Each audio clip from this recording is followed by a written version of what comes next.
Talking to myself again, but it's the only...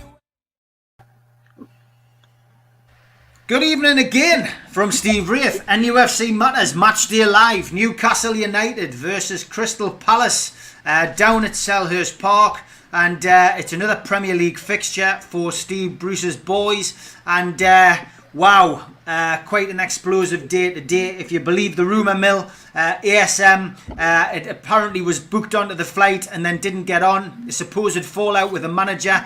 Whether that is true or not, we really don't know, but it's a big rumour, and there's no smoke without fire. As always, I'm joined by a great panel of Newcastle fans. We've got our usual faces in Chris, Daz, Al-Walid, Pete. We've got a couple of newbies tonight. We've got Rich and Shane, both guys who watch the show. Good evening, guys. Good to have you on. Good to have you on. Rich, tell us a little bit about yourself, where you're based, and how long have you supported Newcastle, first game, etc.? Well, I live in Chester Street. I'm originally from Whitley Bay, so I'm a local lad. I went to my first game roughly mid-80s. I was about 5 or 6. I can't remember what game it was. I remember games stuff like, say, Gaza, like John Hendry, John Robertson, that really little baddie at the end of the 80s before we went down with Jim Smith. Pretty much, every other fan, we just want the best for Newcastle, do you know what I mean? So there we go. Good stuff. Welcome to the show. Shane, how are you, mate? Good to see you. Same question to you. Yeah, my name's Shane, just based in a little place outside of London. My first Newcastle home game was against Man City. On the aeroplane home, David James sat in front of me, and I asked him to sign the match day programme, and he would only sign it on the page where his face was. So a little bit of a twat, but so I think the game ended 1-0. Supporting Newcastle since I was 6. I went to the Leeds game years and years ago. My dad's a massive Leeds fan, and they played in the Coca-Cola Cup final, and Leeds lost 3-0. A couple of days later, Shearer joined Newcastle, and for a random reason, I started supporting Newcastle after that. For the first couple of years, it looked really, really good, to be honest, but then after that it went downhill dramatically. So yeah, that's my story. No, good stuff, mate. Good. So David James actually did me brother a favour once. We used to stand in the old paddocks at St James's Park, and there was one game when we were playing Liverpool. I think he was on the bench. I think, if I remember rightly, it was freezing cold. My brother was only 8 years or 9 years of age, absolutely freezing. And David James actually came out at half time and gave him his half time cup to warm him up. So, David, that's my David James story. Rich, over to you, mate, with the team selection. There it is. Darlow, Manquillo, Fernandez, Clark, Lewis, Shelvey back in as captain, Hendrick, Sean Longstaff, Almiron, Joe Linton, Wilson. On the bench, we've got Gillespie, Matty Longstaff, Shaw, Ritchie, Yedlin, Murphy, and Anderson on the bench. A bit of a surprise there for people seeing the youngster back, on the bench and having an opportunity to get a run out tonight. So, what's your take on that starting lineup, Rich?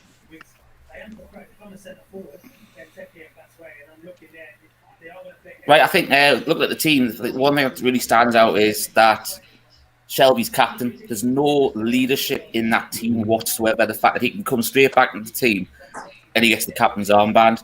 I would like, formation-wise, to see the 4-2-3-1. I think Manquillo, Fernandez, Clark and Lewis along the back. Shelvey and Hendricks to sit. And then I would have a 3 behind Wilson. I think I would have Almiron,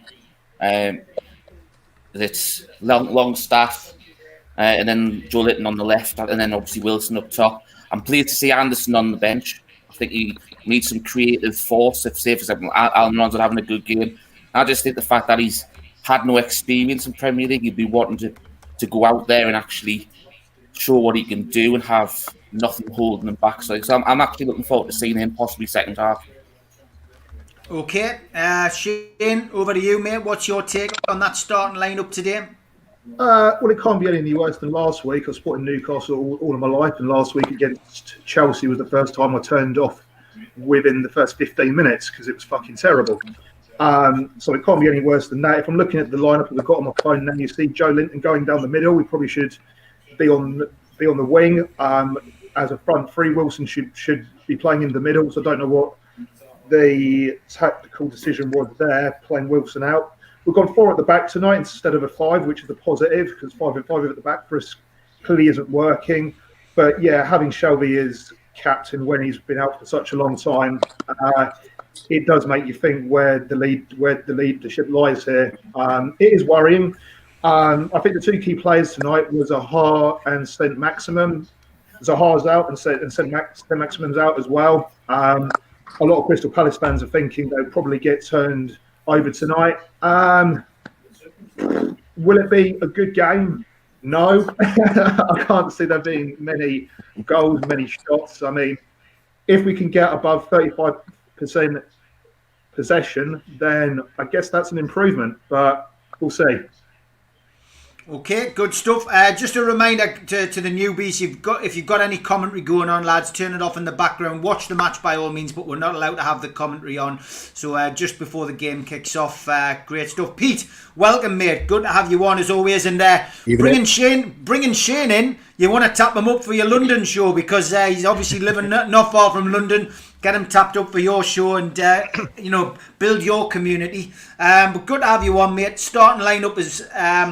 As predicted, I think, for me, I didn't expect anything different after hearing that ASM had a bit of a bust up with Bruce. What's your take on that starting lineup then? You know what? The one thing that comes out of that is I'm looking at the bench and I'm thinking, why is Matty Longstaff not playing? You look at Jeff Hendrick and how bad he played the last time he played for us in that Southampton game. You think, throw him in, give him an opportunity to play. Whenever he plays, he tends to play well, particularly with his brother. And it does look like a 4-3-3, but knowing Bruce, it'll probably be a 4-5-1. And will be extremely defensive. And that's just, that's the thing that sort of worries me a little bit about this game, because the team going forward doesn't seem that bad when you compare Crystal Palace's starting lineup. I'm very surprised that they've not got Benteke and Batshuayi in the team. So you look at that in comparison, you think actually we've probably got the better front lineup. If you've got Almiron, Wilson, and Joe Linton as a 3 attacking, you think okay, we're in with a chance there. So it's not the worst in the world considering the circumstances. It'll be interesting to see how we play as a 4. Because if, in my opinion, we don't play well as a 4. We concede a lot of goals playing in a 4. However, we're now playing tonight without Lascelles. So you've got 2 genuine centre-backs that know how to play that position, playing together. And they've played together and played well together before. So hopefully that will come together nicely. I'm happy that Manquillo's back in his rightful position at right back. And he'll add some stability there to help out the defence. It'll be interesting to see how this midfield potential three pans out, really, whether Shelvey's going to sit really, really deep or whether he's going to be part of a 2 with him and Hendricks and actually allow Longstaff to get forward and join the attacking line, which is where he can hurt teams. He's the late arrivals in the box, the fact that he comes in on the edge of the area, the fact that he can shoot from distance. We need to capitalise on that tonight. I don't want him sitting deep as a 3 because that's not his game. We've seen him play his best football when he's actually further forward, either in a number 10 or certainly bombing forward. So with the 3 in midfield potentially tonight, hopefully that allows him or gives him the licence to go forward. And you know what? Look, we've got nothing to lose right now. We've got players missing, granted, but so have they. Right, this is an opportunity where we can really go out and just attack.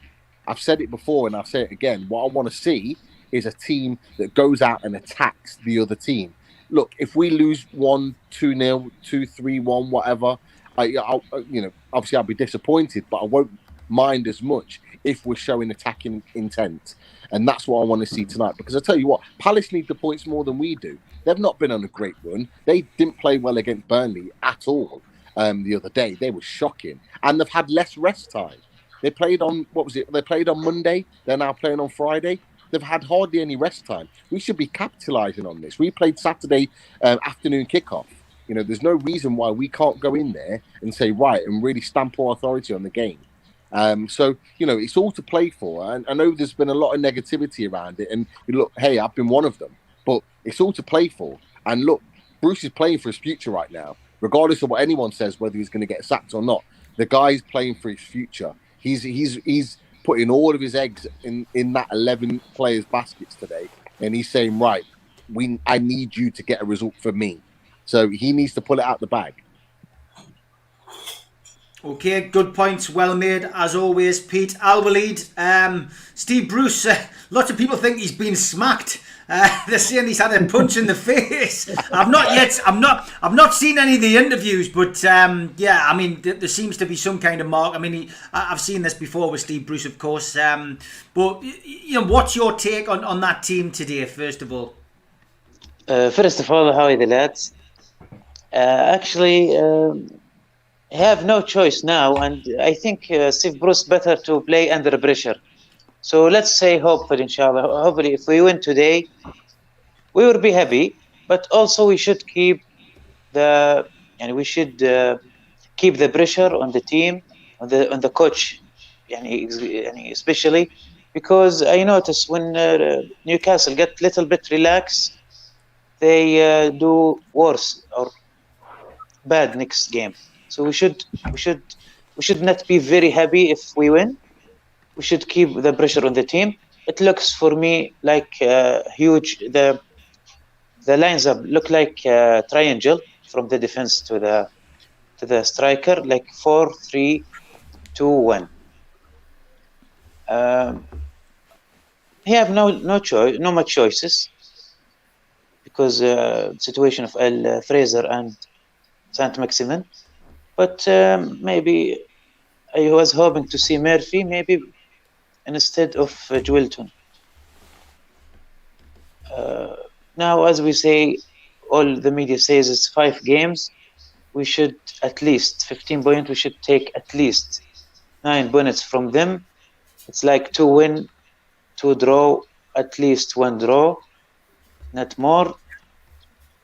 And this is the minimum we expect now. Okay, Al-Walid, thanks for that. Bruce has just said I don't take notice of stats in his interview. So, Daz, should Steve Bruce take notice of stats? Well, I don't know about stats, Steve, but he was obviously watching the show last Sunday and our Bruce Out show and the rant I gave, because everything I said, he's actually acted on it. He's gone to 4 at the back. He has Elliot Anderson on the bench. I said go for something like a 4-3-3 or a 4-2-3-1. That's what he's done. And I said if ASM has a shit game, don't take him off and don't play him. Now he's actually took it too literally, and he's not played it from the start, and had to fall out before the game with him. So he's taking me a bit too literally there. So if he gets a result today, I'm taking some credit. If he doesn't, I'm not taking any credit. What do you make of the starting lineup then, Daz? Yeah, I think it's 4-2-3-1 for me. Look, it's going to be interesting. Where's Longstaff going to play? Like, I like him. I like him hitting the long shots on goal. I don't like the Hendrick starting. I would definitely rather Hayden, but maybe there's some kind of COVID issue there or something. But look, as Pete says, I want to see an attack. Now we could go with the defeated attitude, but I think it's there for the taking. Let's give it a go. Let's see how it gets on. As Ali said about the points, I call for 10 points out of the 15. Let's see how he starts. I want him to start in the front foot and go for tonight. Okay, good stuff, Daz. Chris, welcome. Good to see you not in the corner. Al-Walid's in your seat there, mate. What's your take on that starting lineup? Yeah, some of the lads on the bench, I thought if they're fit enough to be in the squad, put him on the 11. I'd like to see Matty Longstaff out there. I'd like to see Richie out there. I've always thought, even if he's not like a 10 on ability, he's a 10 on heart and passion and determination. Can yell the lads to get into shape. So yeah, I'm not a Shelvey fan. I feel like he does like the box office pass and then sits back and he disappears for the rest of the match. I also wanted to explain what I'm wearing. I couldn't be bothered to put on a Newcastle shirt today because I didn't think that they've been playing worthy of the kit, and so it was a little bit of a protest. But then I sort of realized that it looks like 4 people with blindfolded in a box, and so it was like we had our 4 box. It was sort of like us watching this match. Hope not what we're seeing, and sort of emblematic of the club playing sort of clueless and sort of without direction. So I hope that this is just a symbol for today, and that we play better. But yeah, and now no Newcastle kit for me. Okay, Riley Williams, good evening. Nice to have a Crystal Palace fan on. You will beat us today, I reckon, says Riley. Hope you enjoyed the game. Feel free to chip in with your views on Crystal Palace's lineup today, which is obviously missing your main man. Obviously no place for anyone who has COVID in the team, and your main goal scorer is obviously missing today, but Townsend made it, which is good news for you. What's your take, I suppose, on Benteke and Batshuayi being on the bench? But yeah, any Crystal Palace fans, please feel free to chip in. We've got about 8 minutes to go until the game kicks off, so we've heard what the panel's view is on the team selection. Rich, give us your prediction for tonight's game, mate. I don't think it's going to be a classic, put it that way. I think it'll be close. I think it's probably going to be like a 1-0 either way. It really depends on how we set up, I think. If we set up like I hope we will, with the 3 behind Wilson and the play Longstaff behind him, I think there's a bit more structure there. So if that happens, I think there's a bit more creativity either side. If we spread the pitch, don't compact like we were the other day against Chelsea, that was just absolutely appalling. But if we actually spread, use the pitch, use the full width, get the wide players out there with the speed, I think there's a possibility to get the odd goal and nick the 3 points and make the journey back up. Happy? Okay, Shane, over to you, mate. What's your prediction for tonight's game?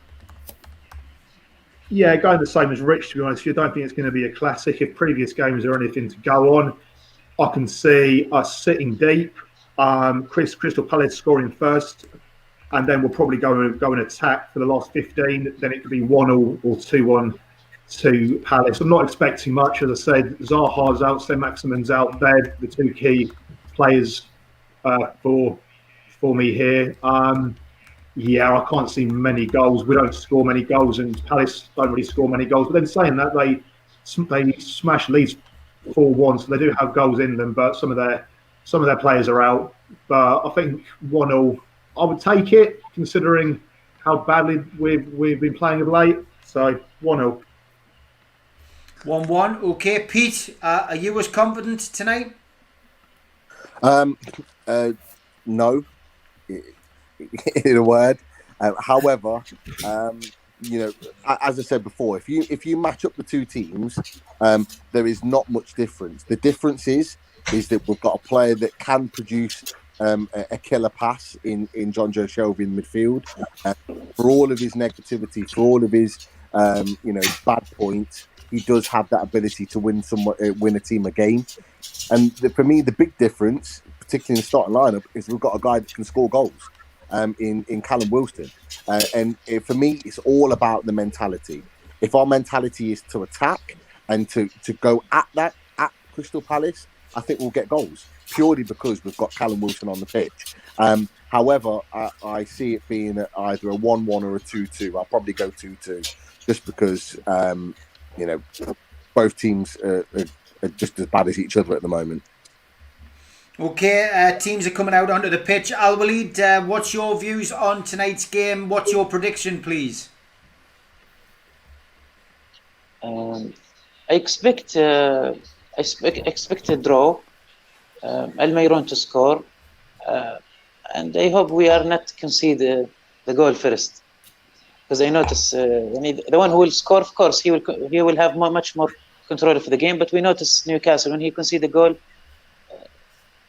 there is no option for correction as we see last games.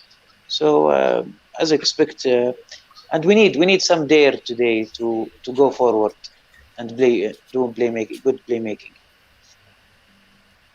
Okay, what's your prediction, Al Walid? Are Newcastle going to win this game? A draw. Okay, thanks, mate. A draw. Okay, Daz, over to you, mate. Yeah, I'm going to go for a 1-0, Steve. 1-0 to Newcastle. I'm going to back my own suggestions that I gave, so I have to go for the positive then. So 1-0 Newcastle with either Wilson or Sean Longstaff to score. Bruce actually resembles his FIFA screenshot today, says Tom Lynch. There it is. Yep, I'm yet to see him yet, but I'm sure he might do. Chris, what's your prediction for tonight's game? Yeah, I said I had the feeling from the beginning, and I was going to stick to it. I'm not optimistic that Newcastle will score, but maybe a little optimistic that they can hold Crystal Palace to scoreless draw. Okay, well, I'm going for a 2-1 defeat. I can't see Newcastle winning this game. I've got to be perfectly honest. Although the team really picked itself tonight, I genuinely couldn't see Steve Bruce doing anything else than that. I just feel that Newcastle won't have enough, won't have enough in their engine, and it's I can see nothing but a defeat here. But Steve Bruce has carried a lot of luck this season. He's had the 4-leaf clover in his pocket on more than one occasion. There's no better way, I suppose, to show that some of the dissenting voices in that dressing room that he clearly has. It's not affecting everybody, and Shelvey does tend to be a big match player. He's somebody who can come back in, he can change things. If he feels he's playing for somebody if he feels he's playing for the manager's job here, we might see a Shelvey masterclass, so it'll be interesting. One thing I will say about tonight's game is that we'll all be watching on different internet streams. I think regular watchers of the show will know that my internet stream's absolutely atrocious. I'm likely to be about 20 minutes behind everybody on this one, but we'll see how we go. Some people will be cheering, some people won't be cheering, but that's just part and parcel of it. We tend to get sucked in and talking about other things as well. We could be talking about anything to do with Newcastle United, past, present or future. We'll certainly be covering some of the topics which have been flying around the news today, but as the teams all crowd around the centre circle and pay their respects to Diego Maradona, who passed away this week, I think we will just reflect a little bit on the little maestro, somebody who of course played his part on world football, of course was a hero to our very own Nobby Solano. Let's just get your memories, I suppose, of Diego Maradona. We'll start with you, Rich. Are you old enough to remember his hand of God? Just, but I think what you've got to look at when you talk about Maradona, he was just a little genius. That ball was stuck to his foot like glue. Seriously, it was just absolutely mesmerising to watch him.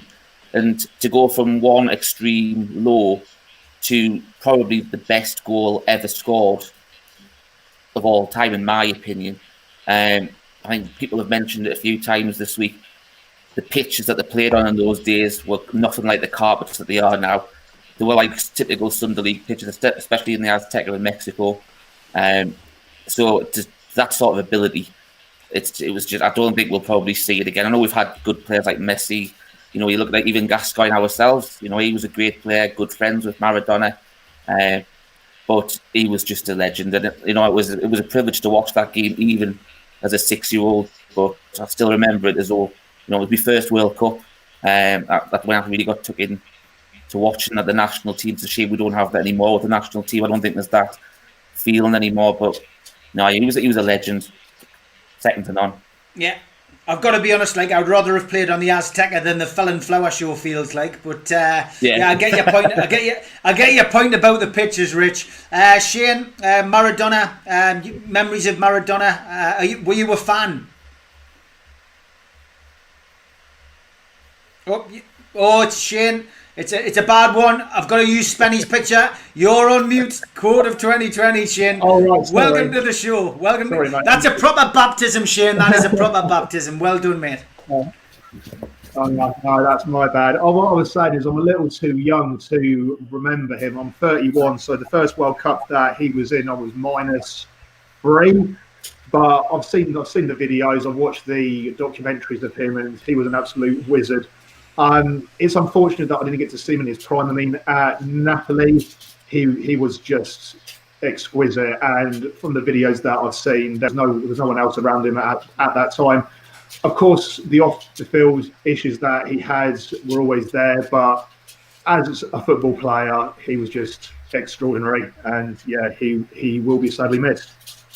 Okay, Pete, your views on Maradona as the game kicks off. Newcastle wearing the bright yellow top tonight, so hopefully they'll be able to see each other to pass the ball to.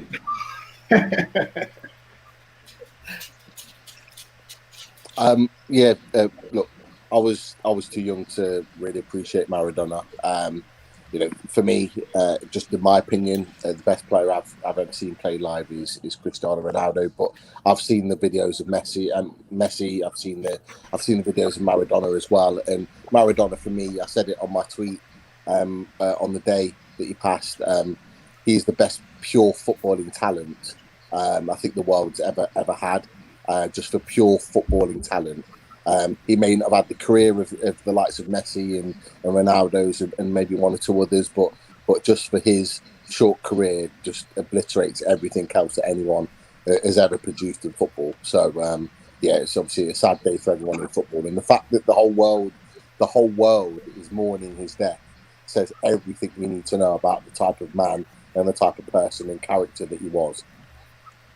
Big shout out to Steve Bruce, who is multitasking by watching our stream as well. Should be a comfortable win, he says. Al-Walid, Maradona, what's your views on Maradona as a world footballer? Actually, at his prime, I was 86. I was just born that time, so I remember some 94 in the United States. But no one can. Everyone agree that he's I think the best player in all times. Anybody can just watch some videos.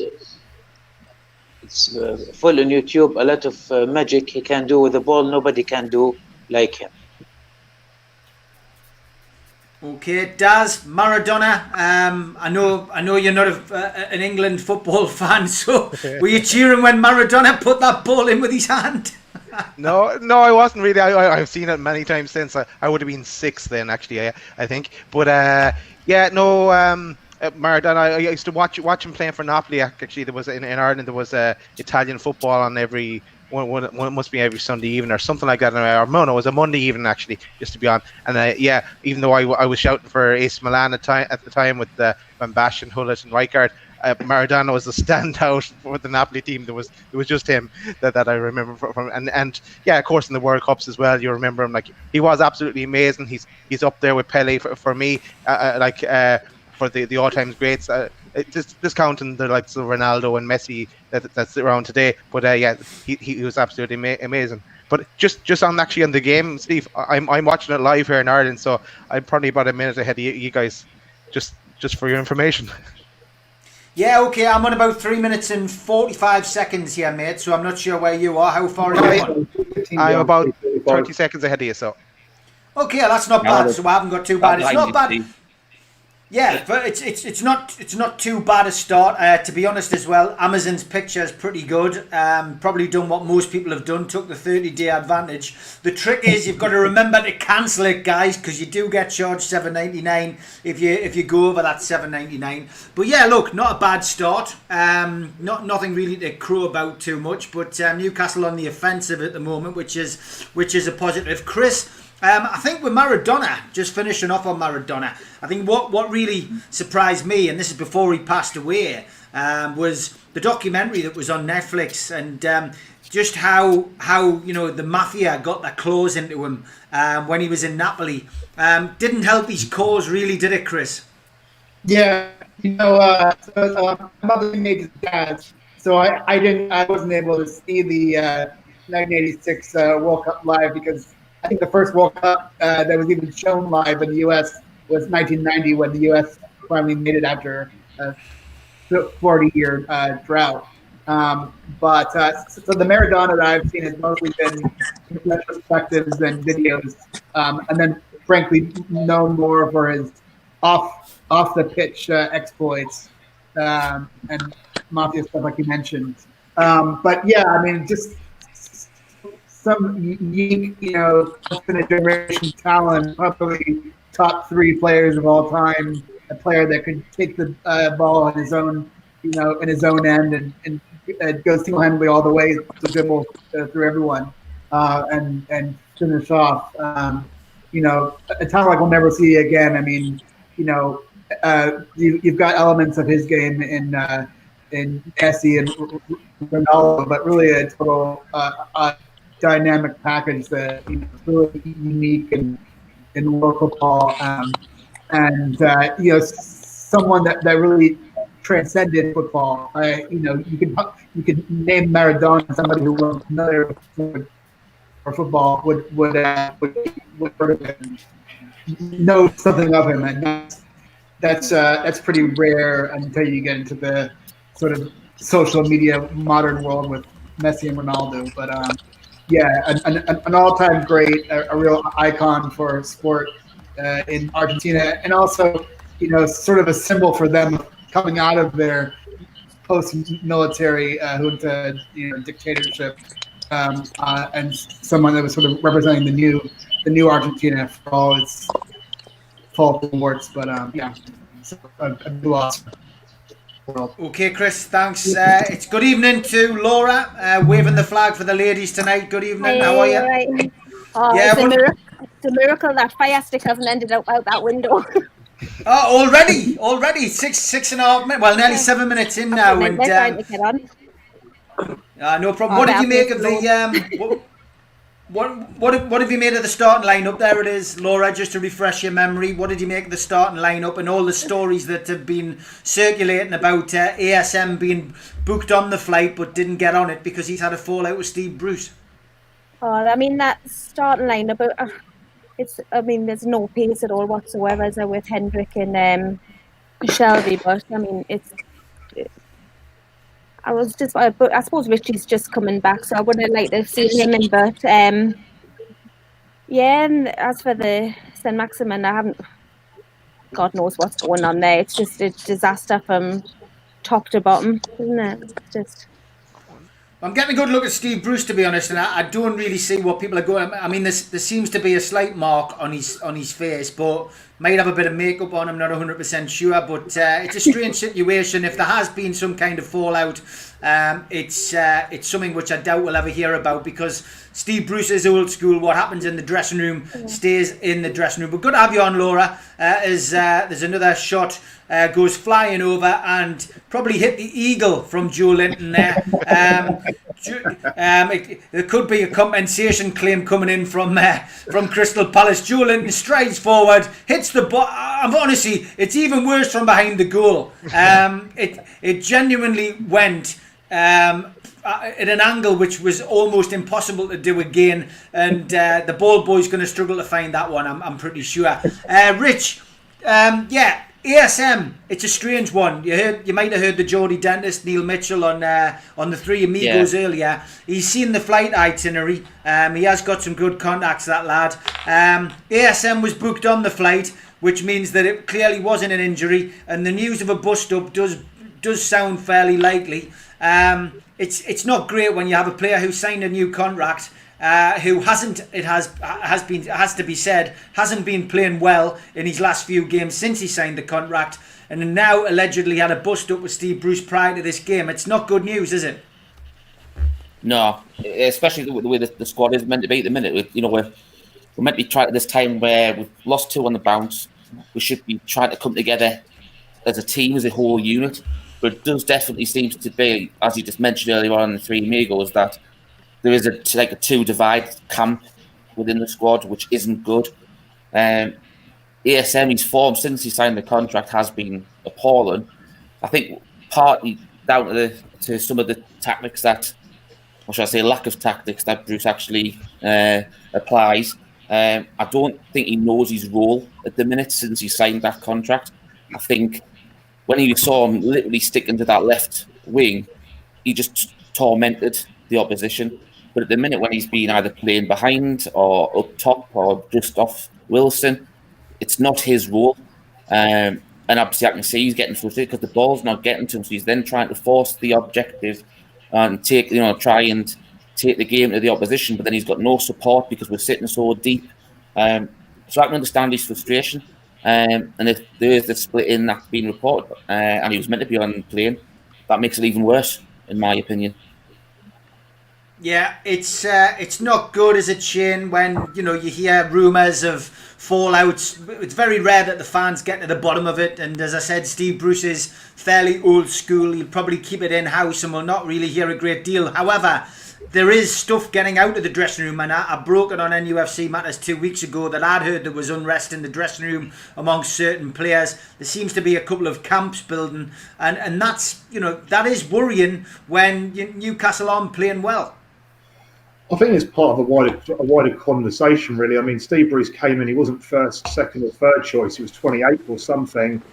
A lot of blame has been put at Steve Bruce's front door, which is quite rightly so. But a lot of people are asking for him to be sacked, and I do agree with that.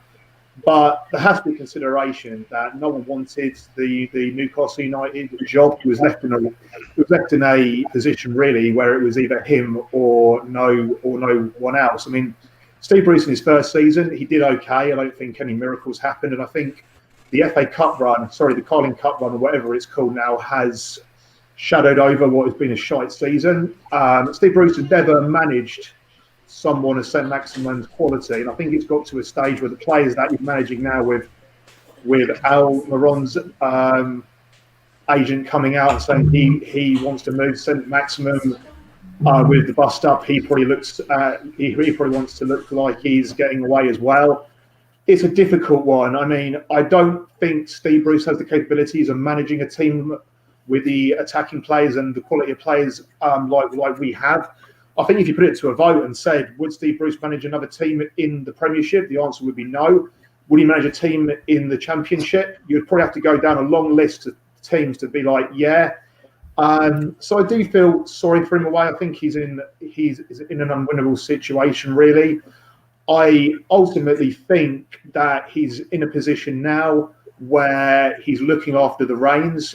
If a takeover is going through, I'm hoping that's the case, and the only reason he's currently managing us is because he's overseeing the process until we get taken over.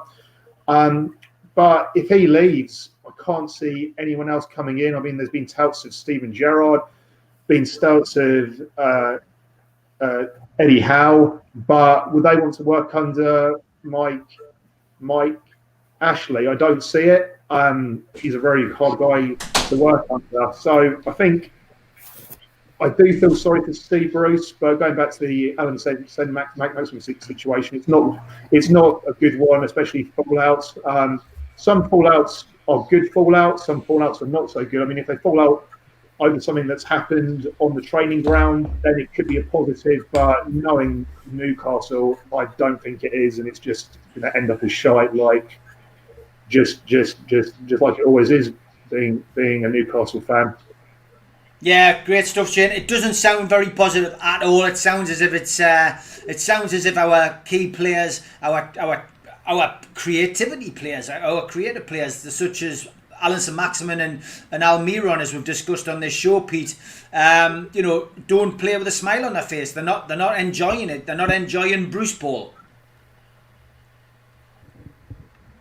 No, and who would enjoy playing that style of football, whether you're a defender, midfielder, or striker? Who would enjoy playing this type of football? And with our policy and who we've signed young players that are there to be built and developed into better players to then potentially be sold on. That is the policy. Now, if you're one of those players, you're thinking, how am I going to develop? How am I going to improve as a player and as an individual to be then looking at developing my game to be one of the best either in the Premier League or then the best in Europe. They're not going to. And they can see that. And they can see that they don't want to be running and chasing and defending for 90 minutes. That's not what their game is about. That's not what they were bought for, ultimately. And this is the big problem. And the issue that Bruce has is that they're the players that he depends on. They're the players that will determine whether he stays in a job or not. And they're the ones that actually are not happy right now. So he's in a very, very difficult position. You know, if it was the likes of Kraft, if it was the likes of, say, Fabian Shaw, if it was, you know, one or two of those players, or Joe Linton, nobody would really care. It wouldn't really affect Mike Ashley. I don't think the fans would care as much. But the fact that you're talking about key players that make this team successful in any way, shape or form, whether it's a 3 points or wherever we finish in the league above sort of, you know, 18th place, that's the key. And you know, the longer this goes on, the longer his position as manager becomes untenable. It's as simple as that. So, you know, it's going to be interesting to watch the mentality, watch the performances of certain individuals going forward. I think I said to someone earlier in the day, what is Mike Ashley likely to do if this situation continues? Is he likely to sell all these players that's worth the best part of £100+ million, or is he going to get rid of the manager who's one of the lowest paid managers in the Premier League and replace him pretty quickly with an either equal or even better manager, you know, who can guarantee potentially that we keep Newcastle in the league? And although a lot of us will probably say he'll probably take the money, not right now he wouldn't, because actually they're the guys that are determining whether he gets his 340 million or not. Because without those players in the team, we are going down, and if we go down, the value of the club massively drops. So he's in a very, very difficult position himself. So whether he wants to get rid of Steve Bruce or not, he may well be forced into a decision, and it may well be in the next few weeks, depending on results like tonight. 17 minutes into the game, Newcastle United 0, Crystal Palace 0. Joe Linton again flashes a header wide. But the key thing, which has just been announced by Rich, of course, Rich sent us an inbox there, and then Paul Gibson has also mentioned it, 56% possession. It's just like watching Brazil. And Shredder in the chat as well says, Big Joe leaps like a salmon. Wow, 56. Al-Walid, 56% possession. My God, what is going on? That was a horrific header. It was a horrific header. I'm trying to be positive. I'm on the Prosecco. I'm trying to be positive. That's my job. Al-Walid. Yeah. It is your job, yeah. I don't have to be.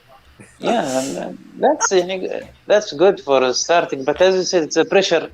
It's maybe Newcastle and Steve Bruce, the club who need pressure to make the move and make the pole position. I wish if Almiron go more forward.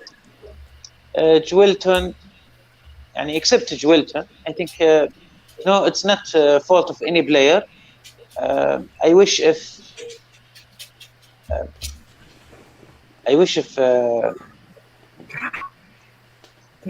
Steve Bruce just also focus on the right and left back. There is no much accurate crossover. It's a lot of pressure on Wilson. I hope if this continue till the end of the game. Just quickly, I know that we've had 56% possession, but we haven't had one shot on target, so it really means fuck all. We have there. But, Shane, you're right. I mean, it's 0-0. Joe Linton's killed a pigeon, and he's flashed a header miles over the bar. He's now turned. He's actually done a turn, but he turned like the Titanic.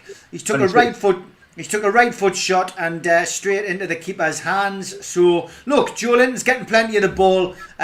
Look, I gave my opinion on him last week. Daz, Mr. Positive on these podcasts. give us your take on the opening 20 minutes of the game. Yeah, we're actually playing really well so far. Like we are going for it. We're attacking. We're doing what we asked of him to do. It's looking okay so far. Like we haven't had too many shots, apart from that one just there that it's in the keeper's arms. But look, at least we're trying. It's the big difference from what we endured over the last couple of games. So it's something different. And just on back to what you were asking about ASM, I imagine the stories and the rumors are true, but I hope it's not a case as well of that, because there was talk that Bruce was going to drop ASM. I hope it's not the case that he got stroppy and wasn't going to turn up then or something. I hope it's not that either. A simple bust up would be better, I think, than that. Look, it happens. It does happen. Bust-ups do happen on the training ground. They happen, for a variety of reasons. There's nothing wrong with passion from players and management. But, as I say, we seem to have been building up to this. We've all commented on this show about Almiron not playing with a smile on his face, something which we take for granted. And, it'll be interesting to see if anything comes out of that. Paul Oxley, clearly on the Prosecco as well. Joe Linton, man of the match so far, he says. Chris, how's it going, mate? And what's your views on this opening 20 minutes by Newcastle and your views on the ASM bust-up?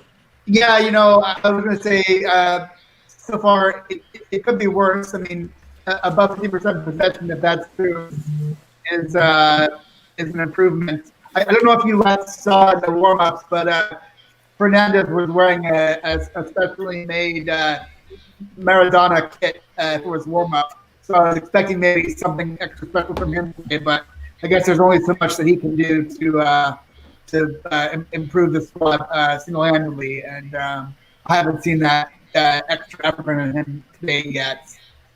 So work in progress, as Steve Wraith likes to say. Not work in progress again, Chris. That's so 2 weeks ago. Oh, no.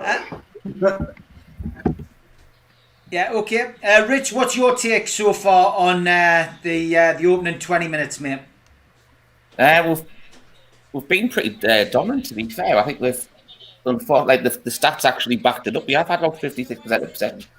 I must admit, when I saw the stat, I thought that if we did watch a different broadcast company, it might have been fudged by some of the Steve Bruce fans in the background, a certain Mr. Savage and Sutton. But no, I think that the only bad thing we've actually had is the fact that the chances of falling to Joe Linton, if they felt the wolves, I think we might have took one of them by now.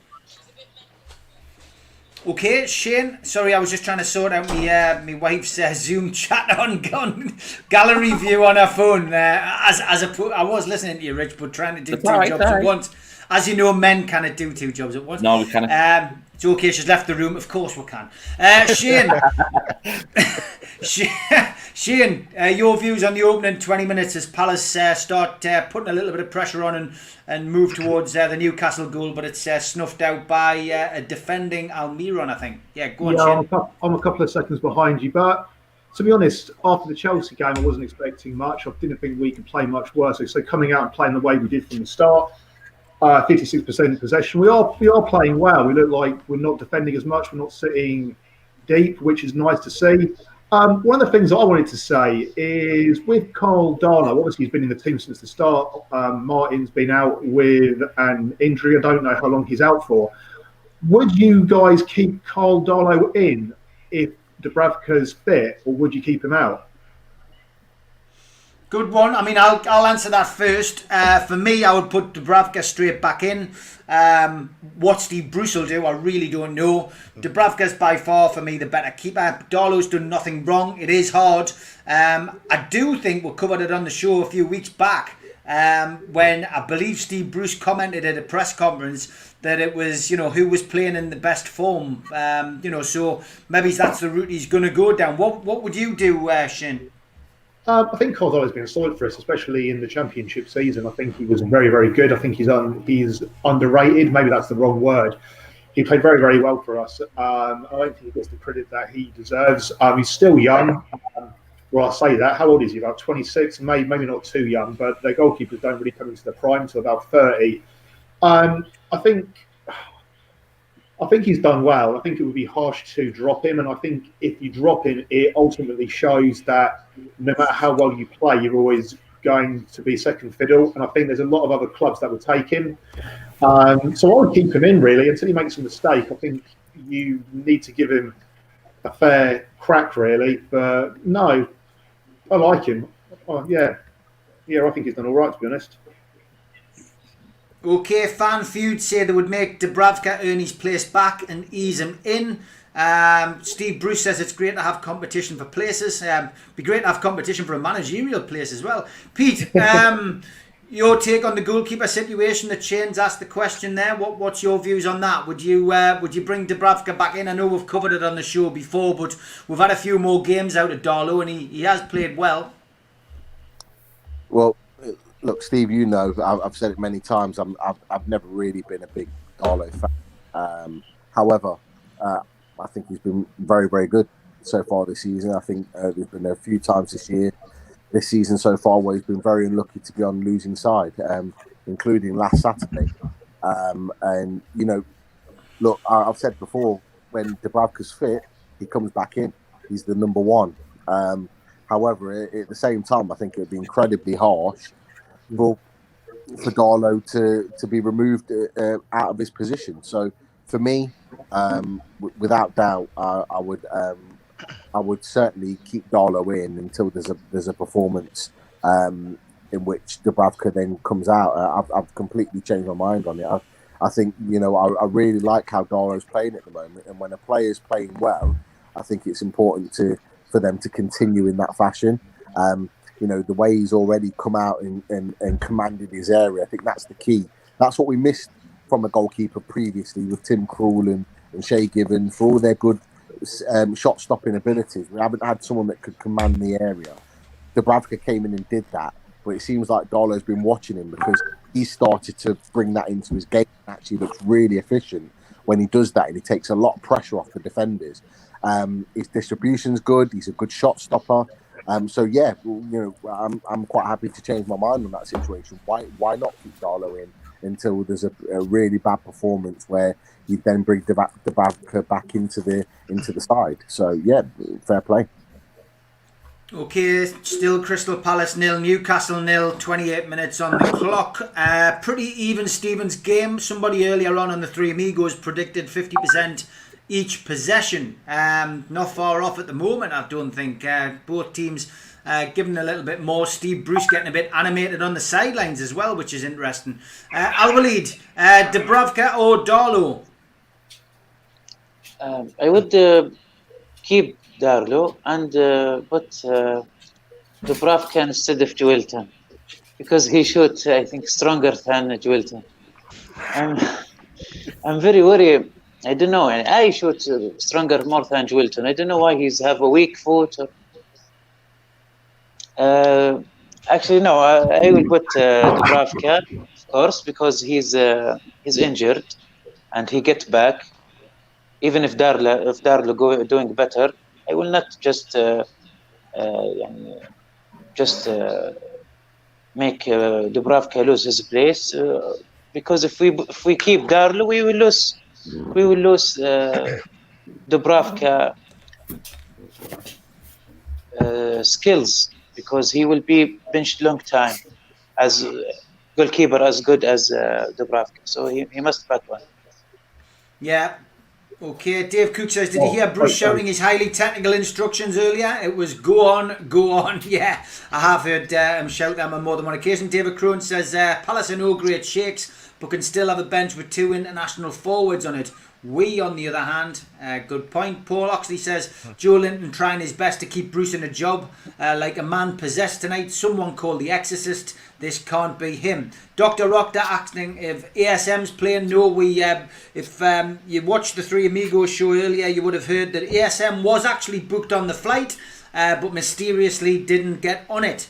So something going on. Big talks of a bust up between him and Steve Bruce. Interesting to see what develops from that. As Newcastle and Crystal Palace are still 0-0 with half an hour on the clock. Daz, Dubravka or Darlow, I know we've spoken about it before, but we have had a few more matches up from Carl Darlow, and he hasn't let us down. And most shots saved. He's been a fantastic deputy. Would you make him number one, or would you give Dubravka the number one shirt back? I give it back to Dubravka, but Darlow has been absolutely exceptional. One of our players of the season so far. Again, most man of the match awards as well from us, I think. He's done really, really well, and I think a lot of that is he's really upped his game. He's probably working with Steve Harper as well. That's really brought him on. I was saying I was really worried at the start of the season when Dubravka got injured that Darlow was going to mess it up, and we didn't know what Gillespie was like, but he's been a breath of fresh air. And it's I wouldn't rush Dubravka back. I before this I would have been trying to rush him back as quick as we could, but I would be in no rush to put him back. But when he is fully fit, he's the man I want in goal. But all credit to Darlow for what he's done. Okay, half an hour gone. Daz, what's your take on the game so far? Crystal Palace coming back into it slightly?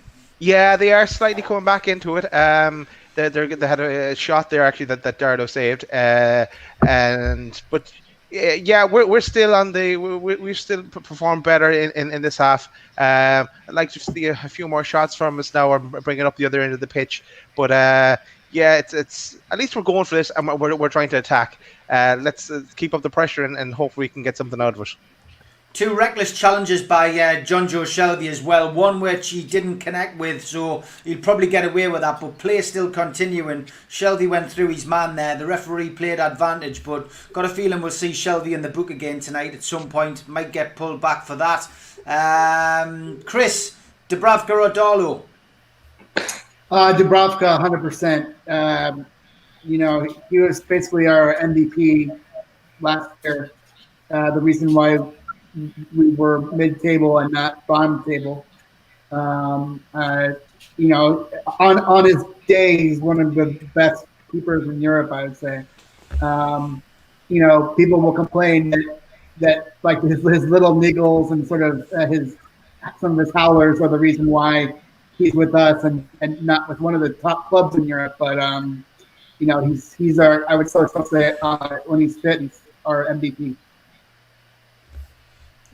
Okay, Shelvey, Frankie Norton has said he can't understand why he has been made captain tonight. He's just not vocal enough when there's a ready-made captain on the pitch in Kieran Clark. Rich, my opinion on Shelvey is he shouldn't be anywhere near the first team, but unfortunately, people haven't taken that chance. There's been nobody taking that chance while Shelvey's been out and injured.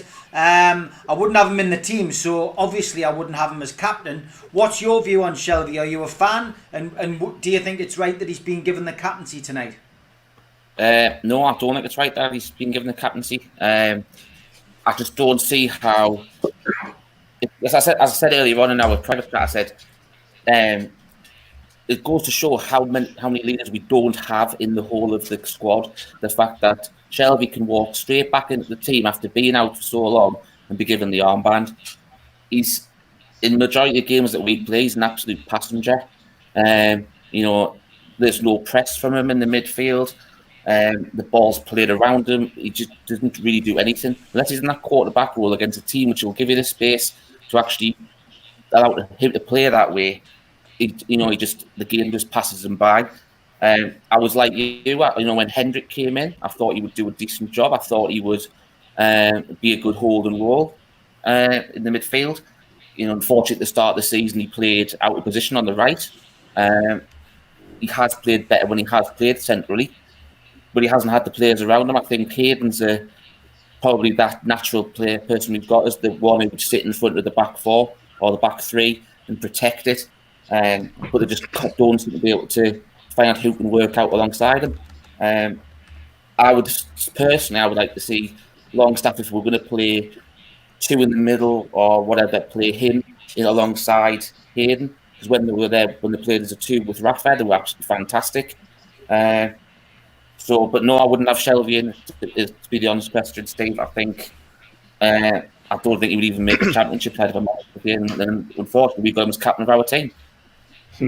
Yeah, it's a strange one. As I say, Rafa wouldn't have him anywhere near the squad. He was going out the door before Rafa left. Unfortunately for us as a football team, for me anyway, I think the wrong person left. I would have preferred Shelvey to go. Shane, have you got a different opinion on Shelvey? Are you a Shelvey fan? Are you happy to see him as captain of the team tonight? I mean, just touching on the Rafa points, I mean, Rafa's a man with tactics and he never picked Shelvey. Was it because of his discipline? He got sent off quite a lot under Rafa. His mentality's changed a little bit. He doesn't get sent off as much. Maybe that's because he's lazy now and he doesn't put any challenges in at all. I think it's quite concerning how he walks back into the team.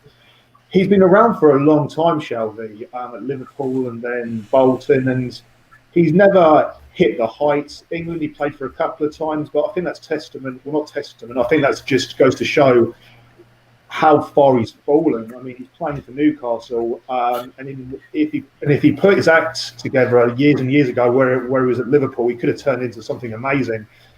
Whether it's management, whether it's his attitude, I just don't think he's hit the heights. Now he's at an age where I think he's happy just picking up a paycheck, if I'm being honest.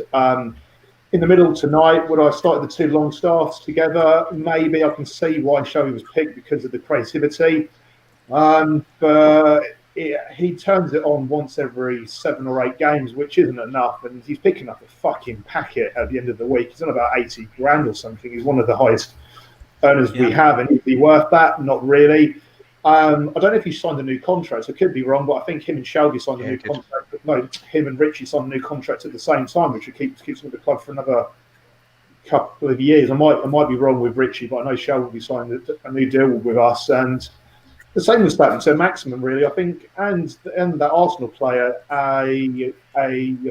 I think players, once they sign a new contract, they know they're going to get paid 80 grand a week. I know for the next 3 years, I think it's a mentality thing. They know whether they turn up and have a good game, a poor game, they're ultimately getting paid huge amounts of money without doing much, to be honest with you. So would I have left him out? It's a difficult one because there's nobody that can come in apart from, well, there's a couple of players that can come in, but there's no one with the creativity he has. So I feel for Steve Bruce because you want that creativity on the field, but he doesn't do it enough. So yeah, that's where I stand on it, really. Fair enough, Shane. Thanks for that. Breast Mode says Shelvey is an imposter in this match. Bruce Ball is the best remedy for sleep deprivation, says Trulls in Norway. Is Hendrick on the pitch?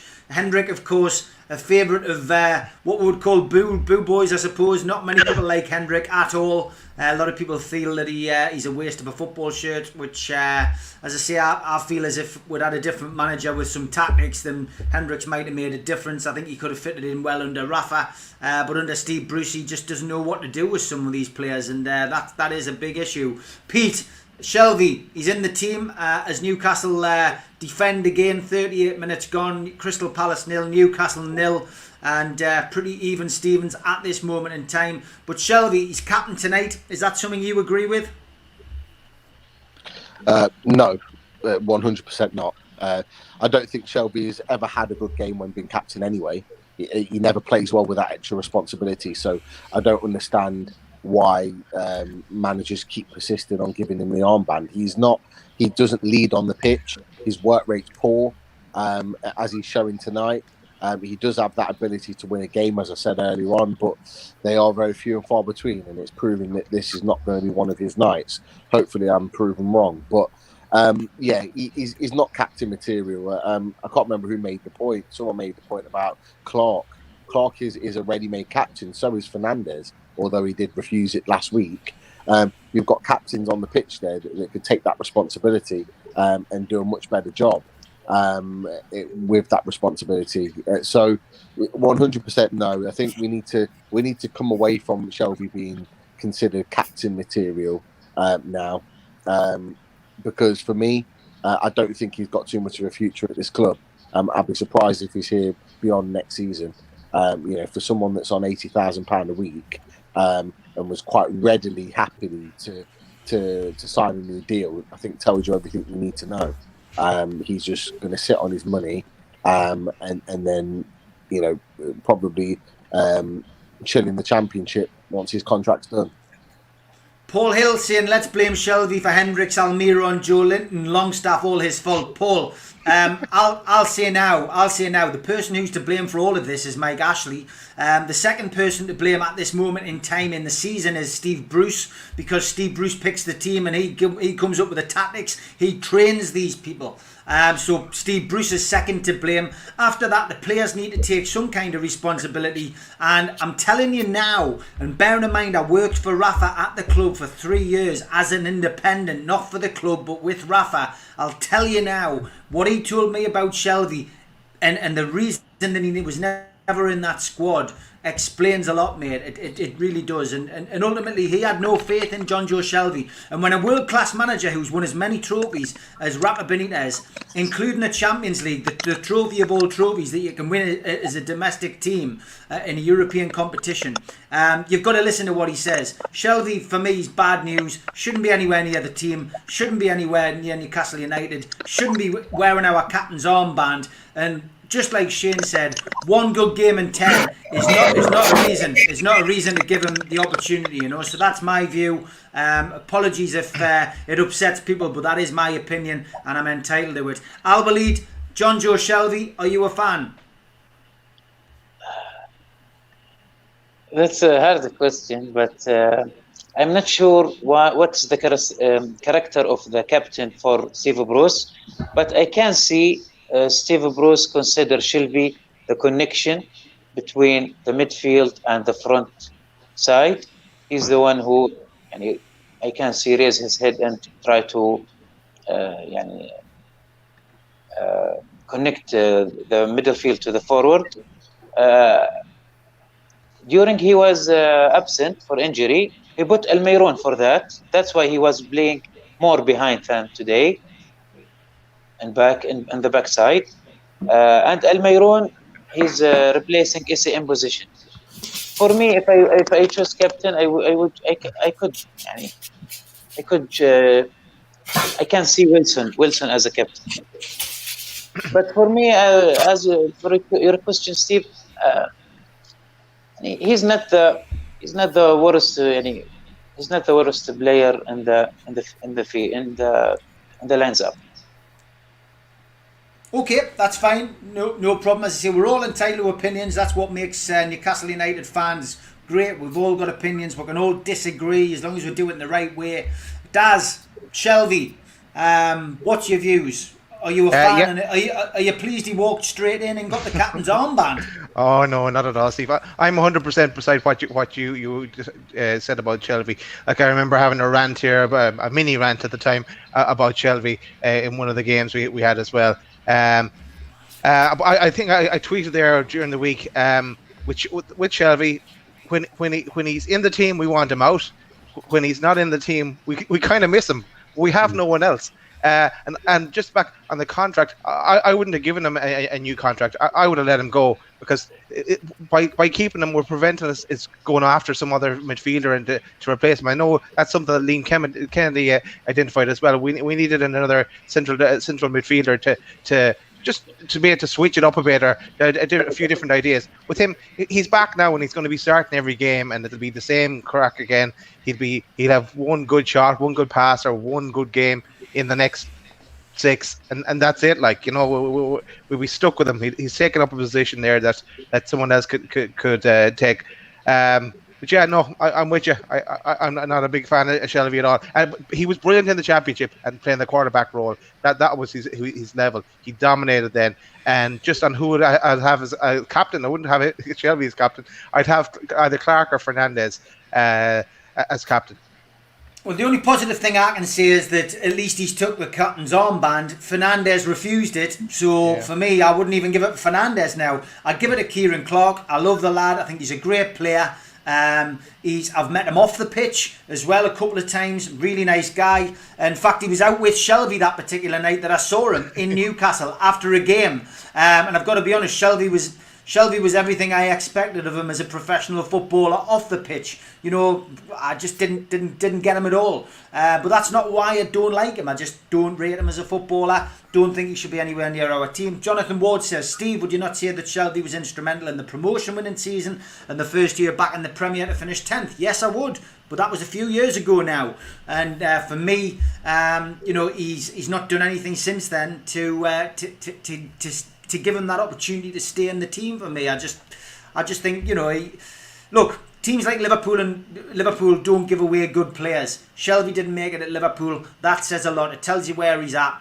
I know Newcastle are never going to worry the title race for a while, not until the takeover goes through. But for me, no, I'm not a fan of Shelvey. I don't think it makes any difference. We can look back at the promotion season. He did a job then, but if we were going to progress in the Premier League, we should have looked to get rid of him, bring in somebody better. We didn't do that. That comes down to one man, and that's Mike Ashley. Mike Ashley didn't allow the money to be available for Rafa Benitez, and then he lets Steve Nixon and all his scouts waste a load of money on Joe Linton. None of it makes sense. None of it makes sense. And unfortunately, that's a position we're in. What can we say? Chris, finally for you, before we get to half time, 1 minute of added time, 45 and a half minutes played. Crystal Palace 0, Newcastle 0. Over to you on Shelvey. Where do you stand on him? Would you have put him straight back in tonight? Would you have given the captaincy? Where do you stand on John Joe Shelvey?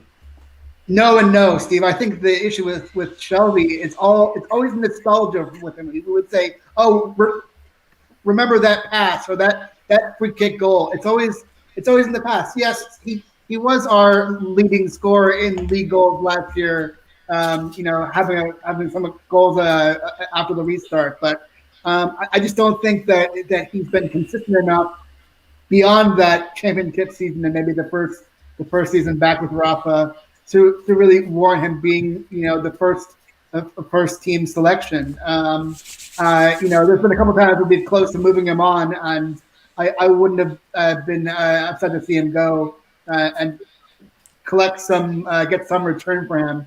I don't know how much he's worth to any other club, but he's certainly not worth every week team selection, even when healthy with his club. He just doesn't quite fit, and he just doesn't kind of put in the full shift beyond those box office passes. Belated happy Thanksgiving Day to you as well, Chris. It's the first time we've actually seen you live. Hope you had a good day. Golf and Geordie says Shelvey to score the winning goal. Yes, Golf and Geordie, nothing would surprise us as we reach half time. It's Newcastle 0, Crystal Palace 0, and I think we'll all settle for that. If we can get a 0-0 draw out of this and get a point, happy days. Rich, give us your views on the first half, please. Well, as I said earlier on, it hasn't really set the world alight, has it? There's been half of a few and far chances really for both teams. As I mentioned earlier, I think the one thing it could have been better would have been if those chances that Joe Linton's had, if it had fallen to Wilson, I think would have took one of them. That shot just needed 5 minutes before half time. If Wilson had picked that would have been in the bottom corner. It wouldn't have just been either side of the goalie. I think that's just the difference between an out and out total number 9 and someone who's just been bought for 40 million who hasn't got a clue where he's actually playing. Defensively, I think we look pretty much sound. I know they've had the one shot on target. But apart from that, I think it's been a drab game throughout, unfortunately. Rich, you've had a few of your fans on the chat asking who's your man of the match so far. I'll ask now because it's at half time. It might change by the end, but do you want to answer your fan base? To be honest with you, I don't think I've got a man of the match so far. If I'm blatantly honest with you, Steve. As I said, I don't really think anybody's done anything. I'll probably have to give it to Darlow for that one save. I think that's probably about it. Great stuff, mate. Good stuff. Well, I'm sure that's kept your fans happy. Shane, first half analysis, please. Yeah, nothing's really surprised me, really. I thought it was going to be 0-1-0. There's been a couple of shots. Carl Darlow's made a couple of good saves. So, yeah, I'm quite happy. I mean, if we can keep it to 0-0 and then push further forward in the second half, then we could probably nick it. A question that I had really, and this is the first time I've been on this show, with the recruitment process that we have, obviously the attacking players that sign, like Ryan Fraser, Callum Wilson, Hendrick, he's not really attacking, and Jamal Lewis. What do you think the recruitment strategy, and what do you think the deciding factor was of them signing for us? Obviously there was a meeting there, and they would have been promised attacking football. And that's probably one of the reasons that they signed. When they looked around the club, they could see there's attacking players there, and I guess they thought they would have added to that, but that's not happened. Do you think the players that have joined under false pretenses and they're not happy? My impression really would be that, yeah. And I mean, we're going to ask the lads after we've had the half-time analysis, but I'll give you my answer now, Shane. And I just think they got sucked in, yeah. I think Callum Wilson and Ryan Fraser will have seen Newcastle demolish their team last season and thought, that's a good team for us. Steve Bruce knows what he's doing, and it could have been as simple as that, because we did demolish them. We had a great game down at Bournemouth last season, absolutely hammered them, and it can be enough to make a player maybe think, yeah, well, it's worth it. Of course, the other thing which footballers respond to now is money. And if you're going to get offered a king's ransom to come and play football, which they've clearly been offered, then you're going to go and do it. I think out of the two of them, Ryan Fraser will be the one who feels cheated, because I get the impression he was told he could come, he was going to be in his plans, which is the kind of stuff a manager comes out with, and then he's found himself on the sideline and never been able to get in the team. And the most disappointing thing for Ryan Fraser must be looking at what's on the pitch and going, how on earth can I not get in the team against this lot? And we've seen what he's done for Scotland. Scotland have just qualified for a major European tournament, and Ryan Fraser's played a massive part in that. Yet he can't get in Newcastle's team when they're getting beat and they're not playing well and they're not attacking. Says it all for me, but I'm sure the lads will have an opinion on that. But Shane, great stuff and great input as well. Thanks for that, and we'll come back to the lads after half time with that. Pete, first half analysis, please. I'm frustrated. I'm frustrated because I'm looking at that first half performance and I'm thinking, Crystal Palace look more worried than we do, which says a lot really. They genuinely look worried when they're on the ball, particularly on the back line. They look more susceptible to conceding a goal as we do at the moment. The downside is that we're just not good enough. We're just not good enough on the ball in attacking areas, and that's the only reason. The one thing I do worry about is that they've got Batshuayi and the likes of Benteke to come on and freshen up their team and potentially nick a goal later on in the game. We don't have that same sort of firepower, and that's the bit that I worry about. For me, you know what I'd do right now is I'd get Anderson on. I'd get Anderson on and take Joe Linton off. The guy's offering nothing. He's had a chance to score a hat-trick this first half, and every shot that he's taken has been absolutely garbage. Get someone like Anderson on that can actually score a goal. Yes, not proven at Premier League level, but you know that if he's going to get that chance, he's going to do a hell of a lot better than Joe Linton would or up top. Why not give him an opportunity? This is the perfect chance to get him on the pitch, because the longer this game goes on, the more that it's going to favour Crystal Palace. But it's been a relatively even first half. We haven't really been caught under major pressure or been in danger really, apart from a good save from Darlow. We've not really been under massive amounts of pressure. So the game, as I said to you before, the game's there to be won.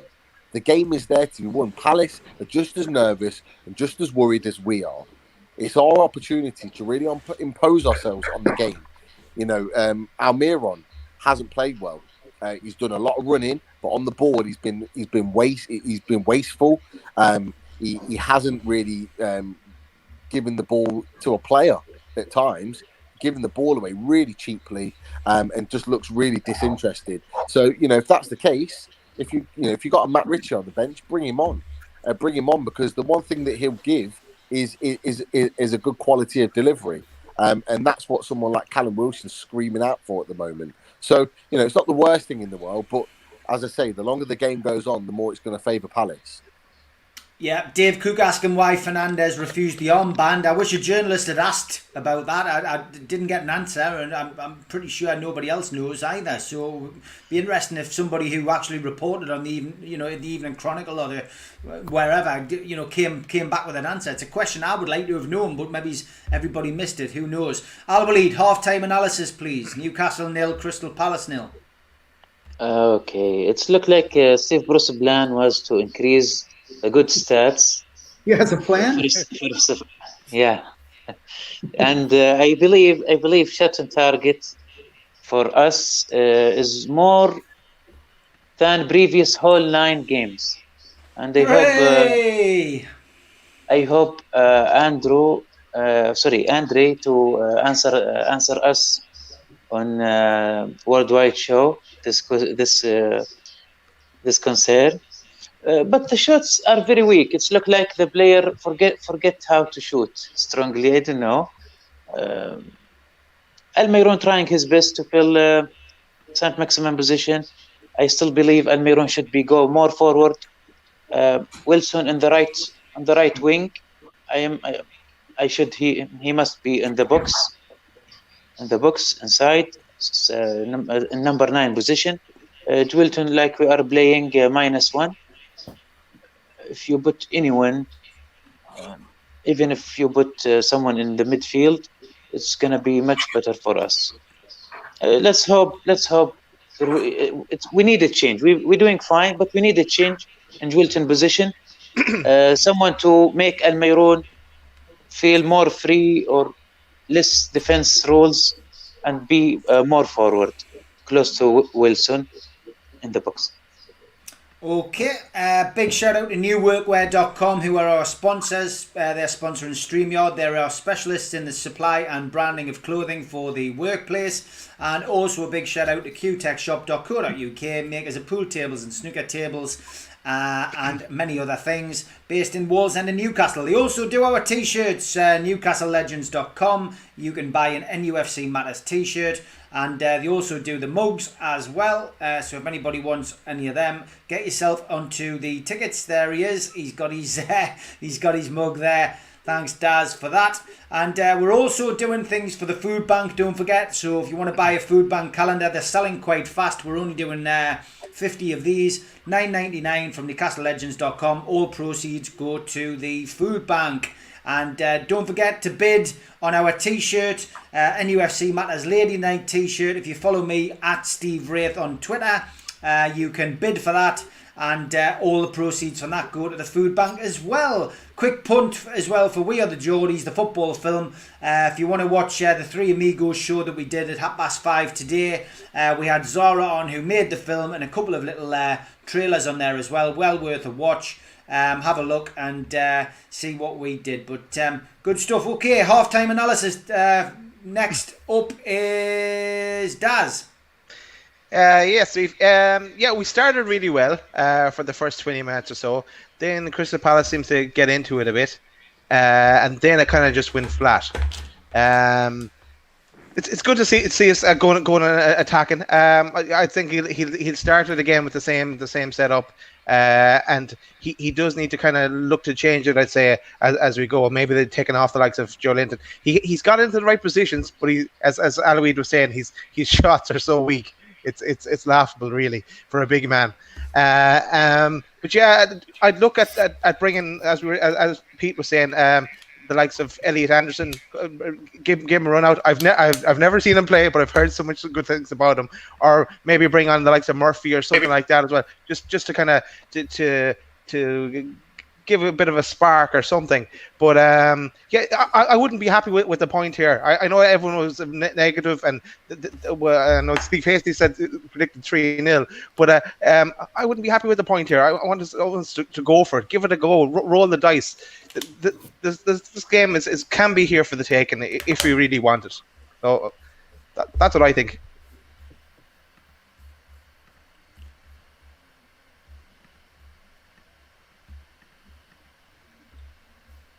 Thanks for that, Get Daz. I lost my sound a little bit. I got it. But I was trying to switch between the internal speakers and the AirPods because I've had them on all day. Basically, I had a bloody conference call. Then I had to do the Three Amigos. Then I've had to do this.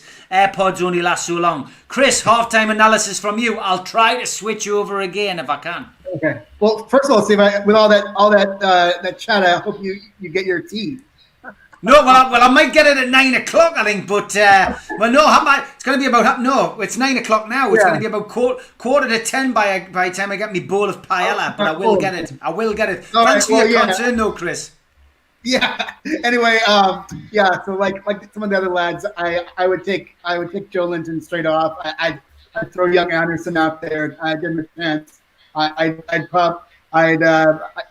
probably give Murphy a go in the second half. Take Shelvey off. I don't see. My 0-0 prediction is intact. I'm not happy about that necessarily.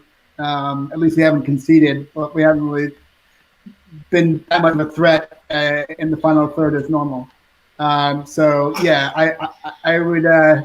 would have Bruce sort of go against his normal tactics and change up the lineup and hopefully be more of a finishing attacking threat than just kind of the muddling through and not conceding.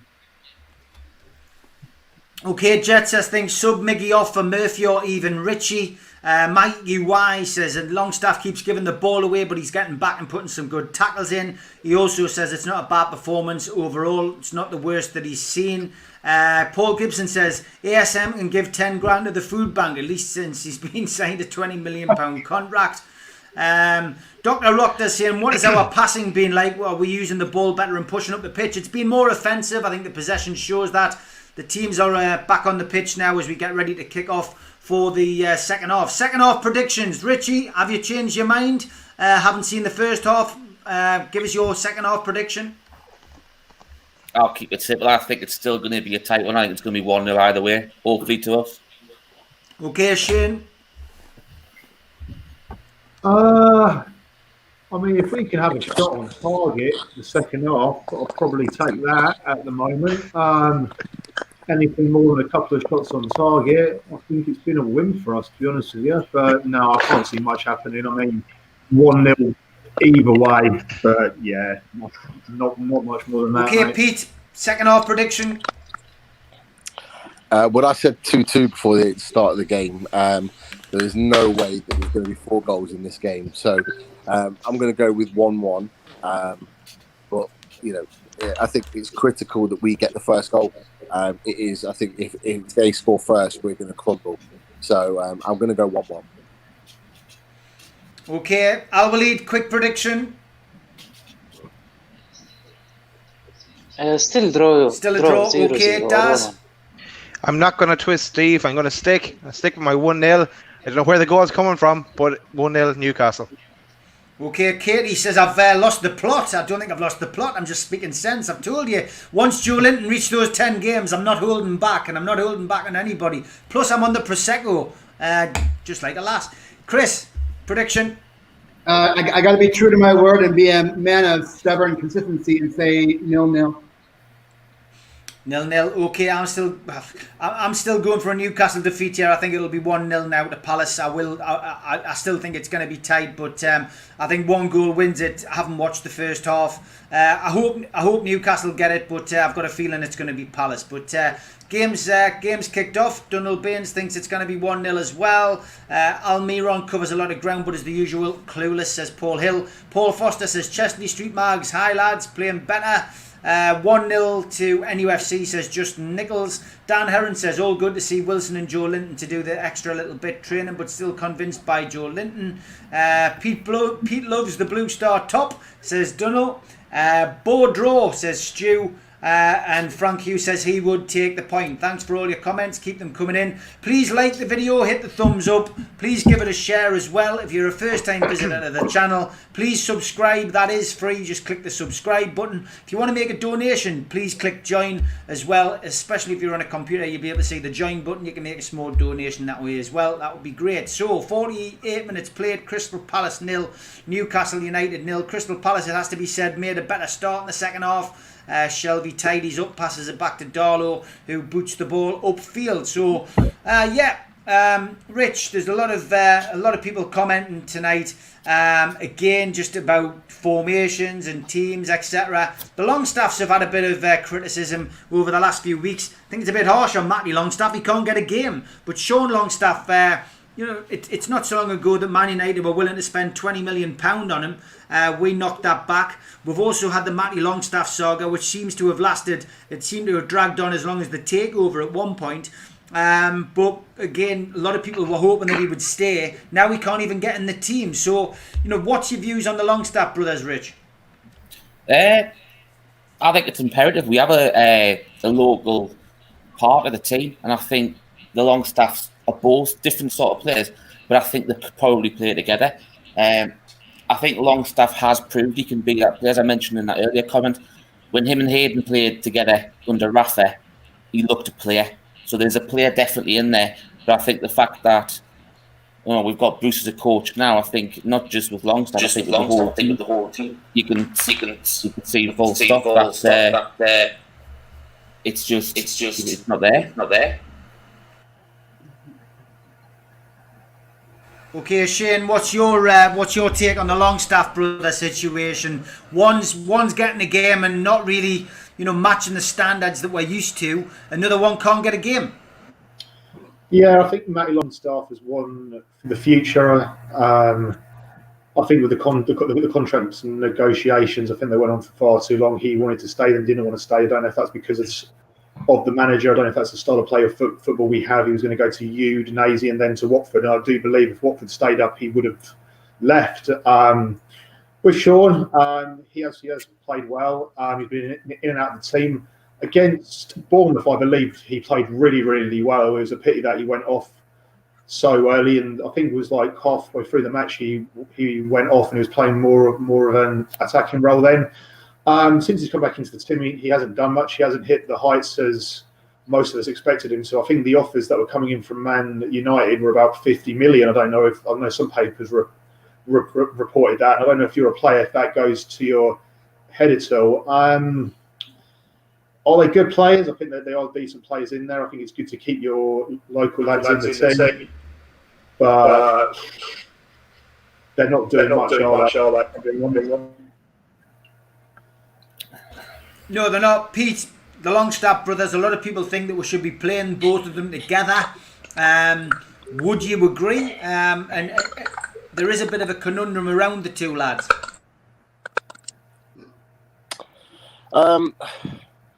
Look, under Steve Bruce, no player is gonna achieve their potential. That's just the reality. That's just how it is. It's a real shame that we really didn't see Sean Longstaff kick on. He had a real good sort of couple of months under Rafa Benitez and then got injured, and then he was out for the season, and then Rafa left, and he's come back into a completely different manager and way of playing and management really. And we've not really ever seen that quality again. So we never really know whether that was just a purple patch or the peak of his abilities, or whether he had another level to step up to. We will never know. Certainly not under Steve Bruce. Anyway, with Matty Longstaff, I think it's a different situation. It's just a clear lack of game time. He's come in and he's scored goals and he's done okay in a few games, but he's never really had a run of games in the team for us to really see his quality. And it goes back to the point that I made a number of weeks ago. The problem with our current Newcastle team and our current squad and our current predicament, we're not in a position to bed through good young talent or potential young talent, because we're constantly needing to fight with every tooth and nail with every best player of our squad to get the 40 points to stay in the Premier League. That is not a position that any player can come in and really, bed themselves into the squad and get games under their belt. We're not in a position to blood through young players. The only type of joy that we get is through the cups. So we want to be playing our strongest team in the cups, and that's where normally you play your young players and bed them through. So we're in a really, really difficult situation. We've got a few young players like Longstaff, both Longstaffs, and the likes of Elliot Anderson and one or two others. But it's a case of, do you play them? Because you're always worried that if you play them and they're out the depth, that they're going to cost us a win that we desperately need. So it's a real tough situation for both players. But definitely, the lack of management and coaching plays a huge part in that.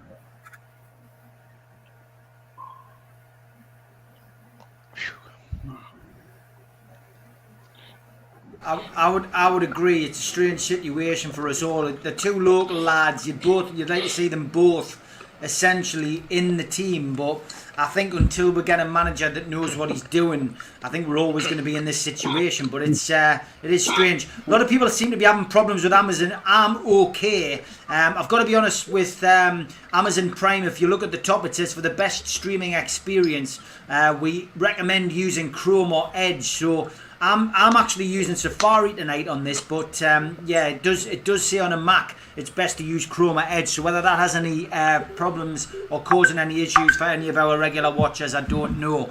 Al-Walid, the Longstaff brothers, would you like to see them play more consistently for Newcastle? Would you like to see Matty get a run out? Steve Wraith, since the starting of the season, he have three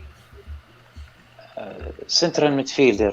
So I think it's very hard for Sava brother to play all together. Maybe he preferred Sean for some reason. He's not bad at passing, defending, steady performance. But we have to mention the stamina. Is getting low last quarter, last 15 minutes. But I think this is because the style of a play is make the player tired, especially in the Newcastle midfield, and we are gonna see that in last 10 minutes.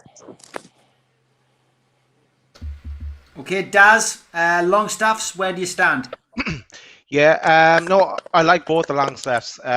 I think, Sean hasn't come back. He hasn't gained that form that he had under Rafa. And as Shane mentioned earlier, the game against Bournemouth, he was unreal that day, and it's a pity he got injured playing on that number 10 role. He's these days he's looking like an average player. It would be interesting to see how he performs under another manager, if and when our takeover goes through, but then you'd wonder, is he just going to be a squad player? And Matty, he got his contract sorted. Then he was injured, so he hasn't really got a chance. So the jury's kind of out on him yet. He did brilliant to score against Man United, but I like both of them. I think we stick with them when we play them when we can, and it'd be interesting to see them playing together again as well. But so I like them, but if and when we have a takeover, a new manager, and a bigger, better squad, are they going to get games then as well? That's the question. But you have to stick with them for now. Okay, Daz, cheers. Chris, the Longstaffs, would you like to see them both play together, or it's a strange one. It's a conundrum which Steve Bruce has to sort out, really. Yeah, there was some talk in the off season that Matty had passed his older brother Sean, but we've never really seen Matty get a run out this season after his contract odyssey. So I would put both of them out there at some point. I don't know if I would do it now, but I think that they both this season they kind of have to show what they've got, or else takeover or not, we would even if they're local lads, we'd have to probably move on from them. But this is a critical season for them. whether it's playing together in the midfield. Of course, we've seen some success from the Manchester United game last season with Matty's debut goal. But I'd put at least one of them out there consistently, if not together, just to see how they play under pressure, because whether they believe it or not, I mean, the pressure's on for them to produce, because we need to see whether they're worth holding on to for the long term or moving them on. So yeah, I'd play them. Okay, Newcastle United are still holding Crystal Palace to a 0-0 draw. It's a very, very, very tight game. Crystal Palace, it has to be said, probably more on the offensive in this half, but I've got a feeling there's going to be one goal in this, and it's next goal the winner, as they used to say in the playground. But not a great deal of attacking from Newcastle in this one, but everyone seems to be doing their job and trying to do it at the best of their ability. That's all we can ask for. I think what's going to change this game, sounds like a cliche, but it's going to be the substitutions, and the worry for me is that the substitutions that Crystal Palace can make as far as offensive substitutions are concerned are slightly better than the ones that we can make. So it will be interesting to see. Nearly an hour on the clock. Crystal Palace 0, Newcastle United 0. Want to talk a little bit about Andy Carroll, Rich, so come back to you. I did say from the off that Andy Carroll was a publicity stunt. He spent more time probably in the stands than he has in the team.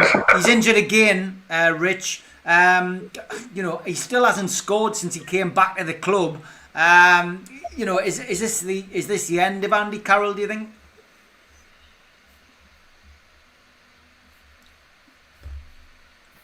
Yeah, I think it's the end of his swan song. He was a publicity stunt. I think it was a purchase last minute of the transfer deadline day to try and appease the flat fans, and that was never ever going to happen. We needed a quality backup, and we got someone who's injury prone, has probably been on the bench more than he has been on the field over the last 6 years. He's never been the player he has been since he left Liverpool, to be honest with you. But I think end of the season, just say, give him a golden handshake, say thank you very much.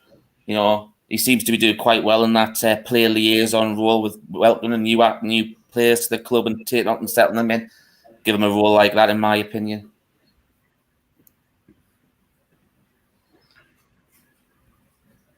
Okay, Shane, over to you, mate. Andy Carroll, is this the beginning of the end, do you think, of Andy's career?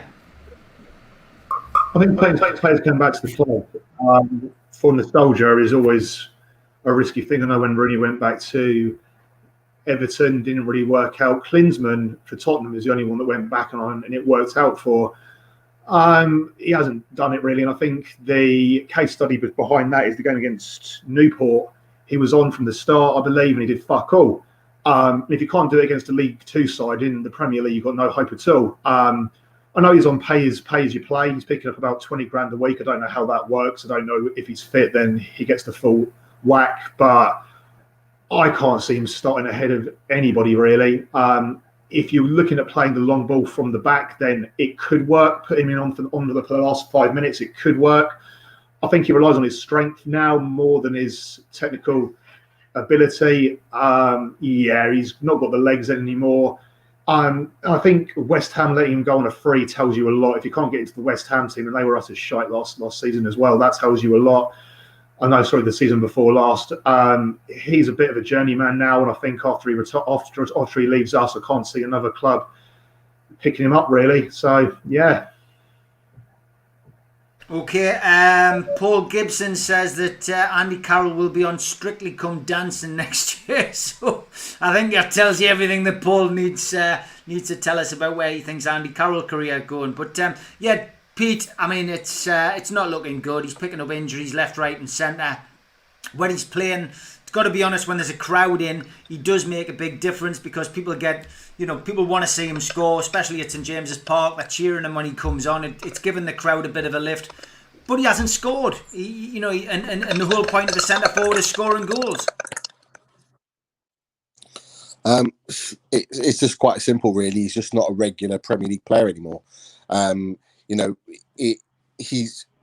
It would be crazy for our club to give him another contract. He was lucky to get one in the summer, and that was purely because of the COVID situation that he got another contract that we didn't know what prices were going to be like. They didn't know what money they'd be able to spend. They didn't know what what players would be available. And I think it was just the safety net of having an extra squad player and giving him a contract, someone that was willing to stay. So for me, look, he shouldn't be getting a new contract with us, and he won't get another contract in the Premier League. That's his career in the Premier League done. He either has to make a decision if he's willing to drop down to the Championship and play for a team, around sort of mid-table and above Championship. Is he willing to do that? If not, he needs to seriously consider whether he finishes his career, because he's just, he's barely kicked a ball for us and he's still picking up injuries that are going to put him out for weeks. I mean, as a player individually, like you must get frustrated with that, regardless of whether you want to play for your hometown club or not. You must get frustrated with it, and the likelihood is Newcastle will probably give him a coaching role or something within the club after his career, and he needs to weigh up whether he wants to do that or whether he wants to keep playing or not. And that's the situation. But as a player at Newcastle, not for me. He should not be given a new contract, regardless of how cheap the wage is. Tim says a nice sequin dress with a ponytail to match for Andy Carroll when he goes on to Strictly. Al Walid, Andy Carroll, he's no Alan Shearer, is he? Yeah, of course. But the irony thing, he's the first savior. He's the first solution for Steve Bruce. Sometimes if we are late, like the game against Tottenham, we put him last 10 minutes. He caused the penalty shot, and his experience, his tall. But that's the irony. His first solution. So, and what you can say, no other option for now. Okay, somebody flashed the score up there. Fan feuds, thanks for that. Fleetwood have equalised against Sunderland. Joey Barton's own personal grudge with Sunderland continues. He'd be pushing for the winner now, there's no doubt about that. Daz, Andy Carroll. Andy Carroll, yeah. When Aloid mentioned the saviour there, I just had flashbacks of the Geordie Jesus and that clip with the West Ham fans. But yeah, no, I would never have given him extended his contract this season. We tried it the season before; it didn't work out. He didn't score. Look, we have him now. We're kind of stuck with him for this season. And he's we don't have him on the bench today, but he's an option to come on and try and put himself about in both ends of the penalty area, both the ends of the pitch, I suppose. And he did have a hand in the getting the penalty, winning the penalty, I suppose, for in that Tottenham game, or putting himself about to win it. So he could really kind of claim some kind of an assist there. But if you squint, but yeah. No, he's past it now, I'm afraid. Not at this level. I could see him maybe going to somewhere like the States, the MLS or something like that, and then having a year or two out there. But that'd be it, really, for Andy Carroll, I'm afraid.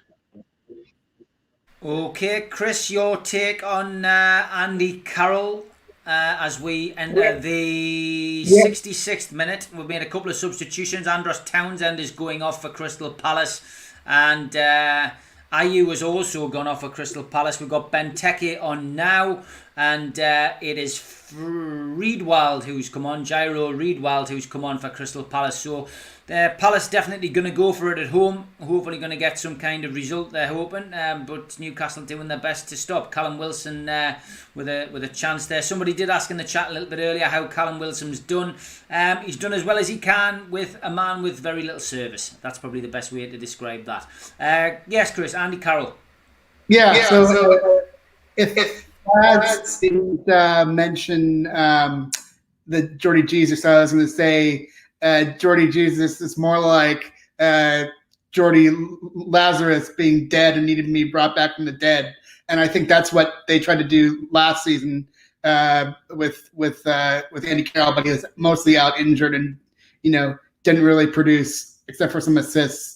And I think he's had his run out at Newcastle and probably in his career. And we've seen we're not going to see Andy Carroll be back to his old tricks. Besides that one preseason volley goal that I had mentioned before. So I'd like to see him stay involved in the club in a coaching or academy role, but I don't see him be given a new contract. And like others have said, I don't see any other club offering him a contract. So if he wants to stay involved with Newcastle, it would be in a coaching or academy role. Okay, as Frankie Norton's quite rightly pointed out on the chat, Richie is on and Miggy Almiron is off. Coming up to the 70-minute mark, and it's Crystal Palace 0, Newcastle United 0. 20 minutes to go. Rich, any change in your mindset? It's a very, very tight game. I think we'd probably all settle for a point here now, but still got a feeling that there's going to be a goal either way here, and you just worry that it could be going Crystal Palace's way. But any change in your thoughts on how this game's going to go, Rich? I think the last 5 minutes or so, if anything looks like anyone's going to score a goal, it's going to be Palace. They've been more on the front foot than we have. I know Wilson's just had a good effort that just went to the other side of the post, which shows that if you give him the service, he'll get something that's near enough around the goal to at least try and make the goalkeeper work. Regards making changes, I'd love to see Anderson get a run out. I just think he's that unknown, so Palace won't know much about him. But obviously, he's been training with the first team now for quite a long time, and he seems to have that little bit of spark about him. He seems to have that creativity flair that we've lacked for so many years. Perhaps he's the one that can unlock the Palace defence tonight. Fingers crossed. Anyway, that's what I'd like to see anyway. Okay, good points. Yeah, Shane. I mean, obviously, last 20 minutes now. Newcastle still 0-0 with Crystal Palace. Substitution. Obviously, Almiron's off. Richie's on. Is that a positive substitution, Shane? Yeah, I think it's a positive substitution. I mean, the funny thing is, I went to Sellers Park a couple of seasons back. I think it was Solomon Rondon's first game, and he came on and pulled his hamstring. It was a shite game then. It's an absolute shite game now. It's nice to see that we're going a bit more attacking. I can see what Steve Bruce's mindset is there. By putting Matt Ritchie on, I think in the back of his head, he probably would settle for a 0-0 now going into the closing stages of the match. I mean, a point away from home in the Premier League, you can't really turn your nose up at that. Was it there for the taking? With the players that we have out, I probably would have said a point isn't the worst result in the world. There's not been much going on, so if we can walk away from this with a point, it's not great, but it's not that shit either. So, it's all right. Okay, John Gandy's optimistic that Anderson is going to get on in the 92nd minute and get a winner with his first touch. We can all dream, mate. We can all dream. Pete, are you as confident as John Gandy? Sorry, say that again. Are you as confident as John Gandy? He's going for a 92nd minute winner by Anderson with his first touch. No, I hate to say it, but well, the other guys have said it too. It just seems like if there's going to be a goal, it's going to be going in the back of our net, unfortunately. And it's not because Palace have been doing anything great. It's just that we as a team, if you look now, we just seem to be dropping further and further back. The last 10 minutes just seem to be sitting on the result and hoping that we're going to get. Take a point, and bringing Richie on for Almiron kind of like really says a lot about that. For me, Joe Linton doesn't need to be on the pitch now. He's not really offering anything. He looks like he's shattered. The longer it goes on, the more it favours Palace, really. So I don't see it personally. I am a bit worried. Yeah, I mean, Paul Hill sums it up. Oh my God, Linton. That was He's awful. absolutely pathetic. He's awful. Great ball in there from Matt Ritchie. Absolutely superb ball in. It was a centre forward's dream, and he's absolutely mucked that up. A horrendous header. And you've got to be honest there, Pete. The look that we got off Callum Wilson there, he looked at him as if to say, "What on earth am I playing with here?" Look, Steve. A lot of the guys have talked about it before. We talk about why Ryan Fraser's pissed off. We talk about why Alan St. Maximin's pissed off. We talk about a number of other players, why they're pissed off. They're looking at a player like that and thinking, how the hell is he starting in this first 11? It's an absolute joke. And the longer we persist with it, the more detrimental it's going to be to our team. I'm sick and tired of seeing him on the pitch. He is not good enough. He is not a Premier League player. He'd be lucky to even be a Championship player. Why Steve Bruce is persisting with him, knowing that his job is on the line, baffles me. And you know what? He deserves everything he gets if he don't stay in this job much longer, because he's making bad decision after bad decision after bad decision with players. He is pissing players off that we need in order to develop and progress as a team. And he's persisting with absolute crap like that and absolute crap like Andy Carroll, right? It's an absolute joke. I'm sick of it. I'm absolutely sick of it. No wonder Wilson's frustrated. He's had to play with that lump of rocks for the past 75 minutes. I'm not surprised. I'd be exactly the same. And then you're looking at him missing that sort of sitter, and you're thinking, as a striker, he must be thinking, "Geez, I wish I was in that position," because he'd have buried that, or at the very least made the keeper work. He runs his socks off, Callum Wilson, for chances, to get chances like that. And then they get gifted to a guy like him who can't hit a barn door. And he must be thinking, what do I need to do? What do I need to do as a striker? I work my socks off for 90 minutes and he gets the one chance that I want. It's an absolute joke. I'm sick of it.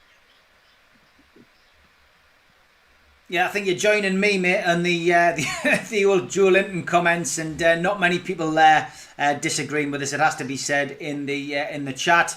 I give him 10 games this season. I was very critical of him last season, and I've got to say he's not even Championship class. The guy is not a £40 million footballer. In fact, he's not really a footballer. You could probably get done under the Trades Description Act if you tried to sell him as a footballer. Al-Walid, it's coming up to 75 minutes on the clock. I think the only bright side of the second half, it has been a lot different to the first half, is that Richie put a good ball in there. Essentially, Newcastle are still at 0-0 with 15 minutes to play. A point would be very welcome. Other than that, I am struggling for positives, it has to be said. But if we can keep it tight, not concede a goal, we're going to go home with a point or three.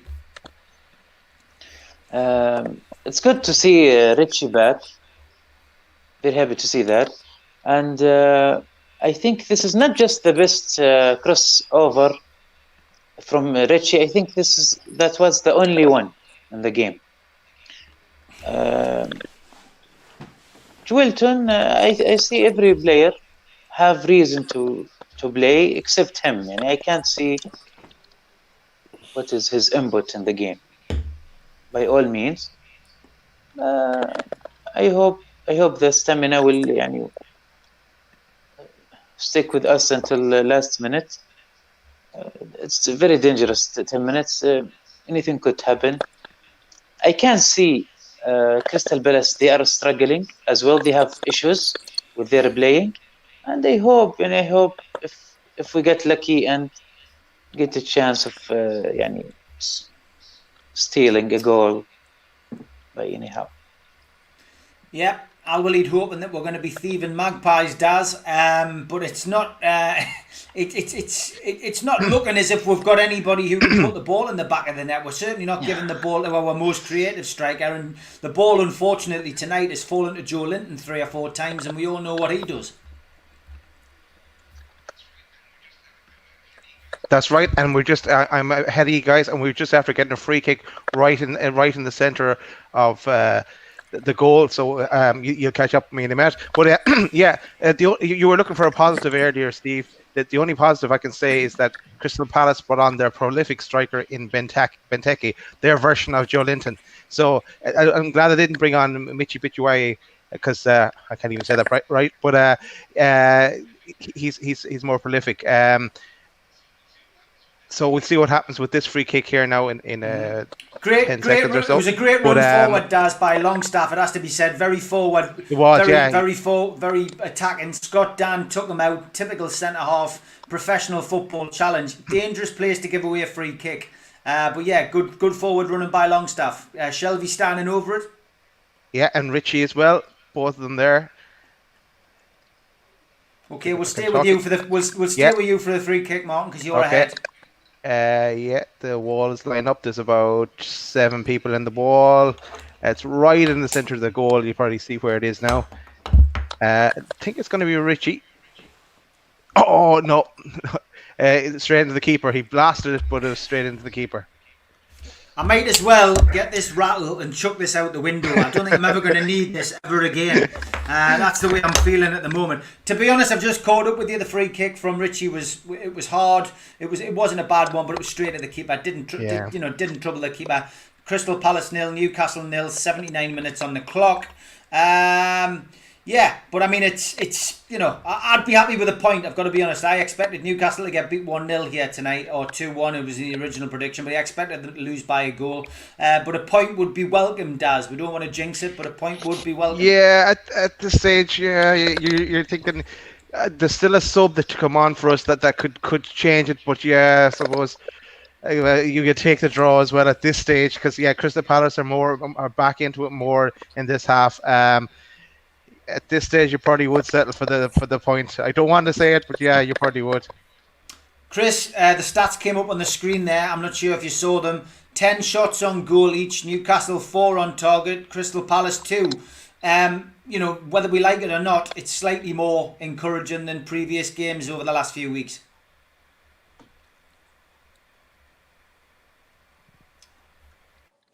Chris, basic error, Chris. Basic error. Hold on there, you're going to get it. You're going to get the goal. Yeah. There we go, Chris. Just for you. Okay. They showed our stats at the beginning of the match, the season stats, and we were straight down 18th to 20th in all stats, critical stats. So, that being positive on the possession maybe was a bit of a mirage. But we can get multiple shots on goal, but we need to convert them. Right now we're working on our having a low percentage of conversions, even if we're getting multiple shots. But it's a frustrating match. Marginally better performance than last couple of weeks, but this is a game that if you looked at the beginning of the season, that you'd put this in a winnable match situation, and it doesn't really seem like that's the case now. It seems like they're kind of playing out for a draw. 9 minutes plus stoppages left. Darlow pulled off a good save, and Newcastle then had a corner. Matt Ritchie took the corner. It wasn't a bad corner, but it's easily cleared by Palace as Newcastle and Crystal Palace remain 0-0. And Darlow again probably added a few more saves to his running total. Hasn't done himself too badly. Full-time score, Sunderland against Fleetwood is 1-1. They could be down to 10th. So much for that division being easy. We say it time and time again, but they are really struggling. And got to be honest, I did listen to Total Sport last night. I do like to listen to Simon Pride and the boys every now and then when I get the opportunity. The Sunderland fans are in complete meltdown again. Not happy. One Parkinson out. We're complaining quite a bit last night about various things, but sounds like it's the same old down there at the Stadium of Light. James MacArthur is coming off for Crystal Palace as they go for it, and Batshuayi is on for the last 8 or 9 minutes plus stoppages to try and get Crystal Palace a winner, as the teams are still locked at a goal apiece. Fan Feuds also says if we were playing Burton every week, that really has come back to bite them on the backside. Tom Lynch just reminding us that it was Steve Nixon, of course, who who pushed for Joe Linton, and we don't need reminding of that. Absolutely horrendous. So, coming into the last 10 minutes, Rich, how do you see this going? I know we've talked about the prediction. Newcastle have had a couple of chances. It looks as if we're heading towards a 0-0, Rich, I think. It looks like that way, doesn't it? It's just pitting out to be a boring 0-0 draw. I think the frustrating thing for me, though, lads, is the fact that I think Palace have been poor. They've been really, really poor. And, if we'd had our better players up front, if you had Maxley on or and playing a bit more attacking formation, perhaps with the three behind Wilson, we could have actually got something more from this game. We could have got the 3 points. I think that's the frustrating thing for me. I think it was there for the taking after the last 2 negative games that we've really had.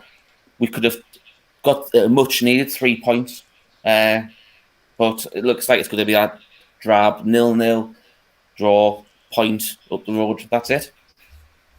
Yeah, another foul on Longstaff, this time by Schlupp. Pushed him over. Didn't see a yellow card for that one, so I think he got away with it. As Crystal Palace break through, Darlow and Fernandes clear the lines. It was a good last-ditch clearance, to be fair, by Fernandes, who just got in the way of Batshuayi. Benteke fell to, and Benteke, of course, did what he does best and clapped it into a player. Shane, last 6-7 minutes plus stoppages, a corner from Van Arnholt on my version of Amazon, but it looks as if we're heading towards a goalless draw at this moment in time, mate. Neither team seem to be able to break the other team down.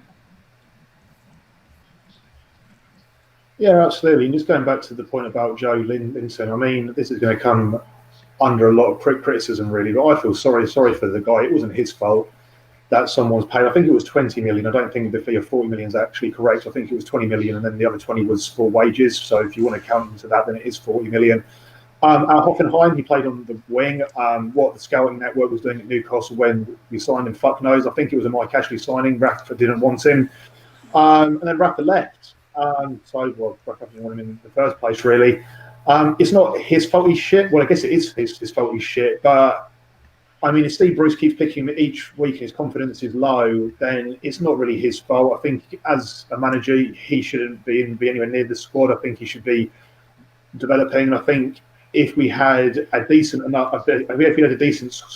squad, he would be nurtured in. I think the first season for him was very, very, very, very hard. He was playing the lead role of a team when we just came off the back of having Solomon Rondon. I think that was a very hard task for him to have.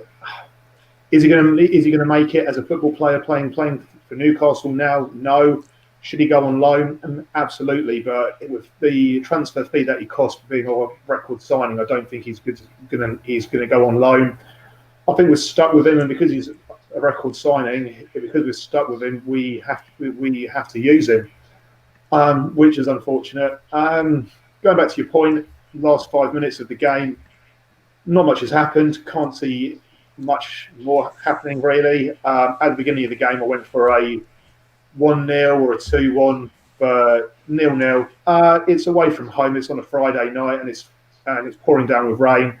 With a depleted squad like we have, I would take it, but it is concerning. I mean, we've got players out. They've got players out. But when it comes around to it at the end of the season, these are the teams that we're going to be around. And if we can't pick up 3 points here, then it looks grim. I think the only saving grace for us this season is Sheffield United are shy, and Burnley are pretty shy, and Fulham are shy. But if they put a decent run together, we could be in the thick of it, really. So it is concerning, absolutely.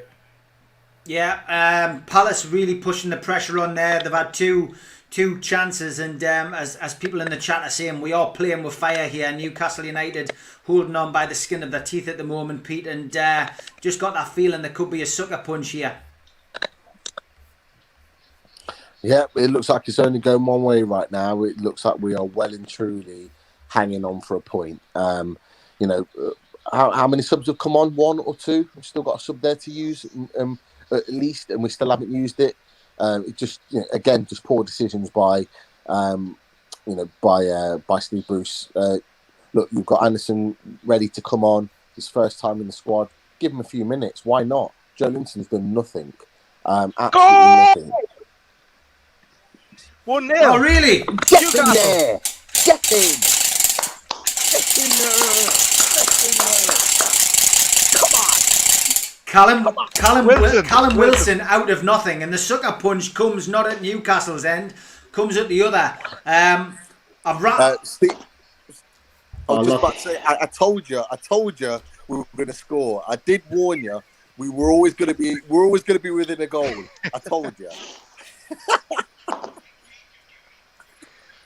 Pete, you've given up. You've given up, man. Roy Hodgson watching his screen there.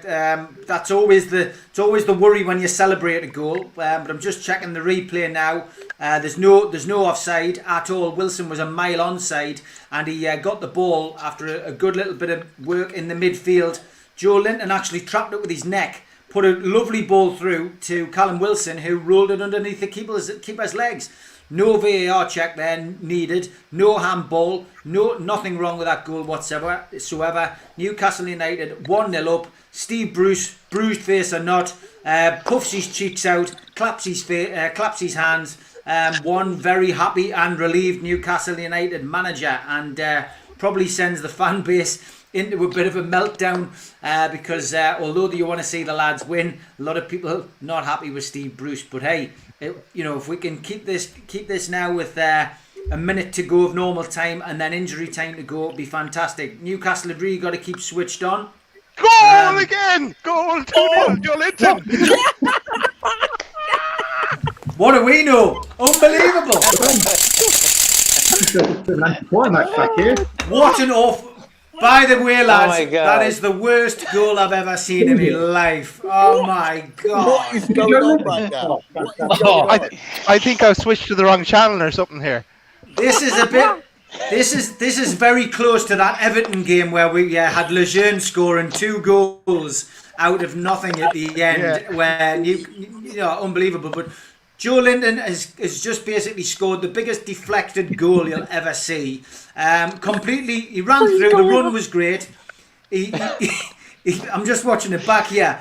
He stops, he checks, and he hits it with his left foot, and it deflects off the bottom of the defender's heel. It'll probably go down as an own goal if he's got any luck here. The defender looked like Scott Dan turned on the ball, and I'm just watching it again. Yeah, he clips his heels. No, it wasn't Dan, was it? It was Cahill. Yeah. So Cahill had got trapped in between his legs. And it deflected the ball. It might not go down as a Joe Linton goal. Either way, it's 2-0 to Newcastle. 3 minutes of added time remaining. Alwaleed, wow, Freaky Friday. Yeah, it's amazing actually. I can see maybe Hodgson try to steal the game. The players get forward, so there is a spaces behind, and I think nobody watching Wilton, they said, no, don't, just let him alone, and they think he got the chance. Nobody was with Wilton. And unbelievable. The rattle's here. Somebody's asking where the rattle is. It's there. I've rattled it a couple of times.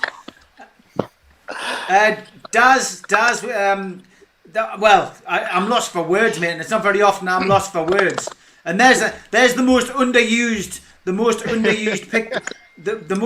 thing of Joe Linton there, celebrating the goal. But fair play to the lad. He has had one of his better games, despite nearly taking down the space station with his original shot in the first half. Yeah, someone get that on a t-shirt. Steve Wraith is lost for words. I'm going to take some of the credit for Bruce listening to us on last weekend and then the Bruce out, and he can give me half his wages and I'll donate it into the food bank. But it's unbelievable here what's after happening. I can't believe they scored 1 goal, never mind 2, and Pete definitely can't either. Chris is back, and Chris, I've got to say, Chris, since you left, we've scored 2 goals, mate. Where have you been? I know. There was the worst timing of a computer outage. Well, you haven't walked into a twilight zone. Joe Linton's actually scored, and Callum Wilson scored again, and Newcastle are 2-0 up with a minute to go, mate. Unbelievable, Jeff. Yeah, I know. When I came on, I was like, why are they still talking about the first goal? And then I saw on my Amazon that Joe Linton scored. So, wow, maybe I need to drop off more often. Maybe I was the bad omen. And Spudsy says you're banned for life, Chris. Chris out. Oh, Newcastle pushing for a third. John Joe Shelvey with a shot from just outside the box, and Giata tips it wide. It was a free kick there on the edge of the box. John Joe Shelvey takes it, and it's palmed wide by the keeper as Newcastle keep the pressure on in the dying seconds of the game, but with a 2-0 win recorded more or less here now. Just getting ready for the final whistle to go. All over. Bruce pointing the finger. It's all over. Newcastle United win by 2-0. That is a vital win for Newcastle United. Wow. Well done, lads. Well done, Joe Linton. And as Dan Milne says, Bruce must have that lucky rabbit foot again. Chris, you're down at the bottom of my screen now. I'm going to start with you because we've gone down the bottom row to start with. Sum up the game and give us your man of the match, Chris. Well, I think he was waiting to get that 10 goal trial from you off his back, and now that he's free from that, Joe Linton unleashed. So I never thought I would say this, but Big Joe, man of the match. Big Joe, man of the match. Wow, never thought I'd hear anybody say that. Rich, are you as generous? Newcastle have won 2-0. It's a great win.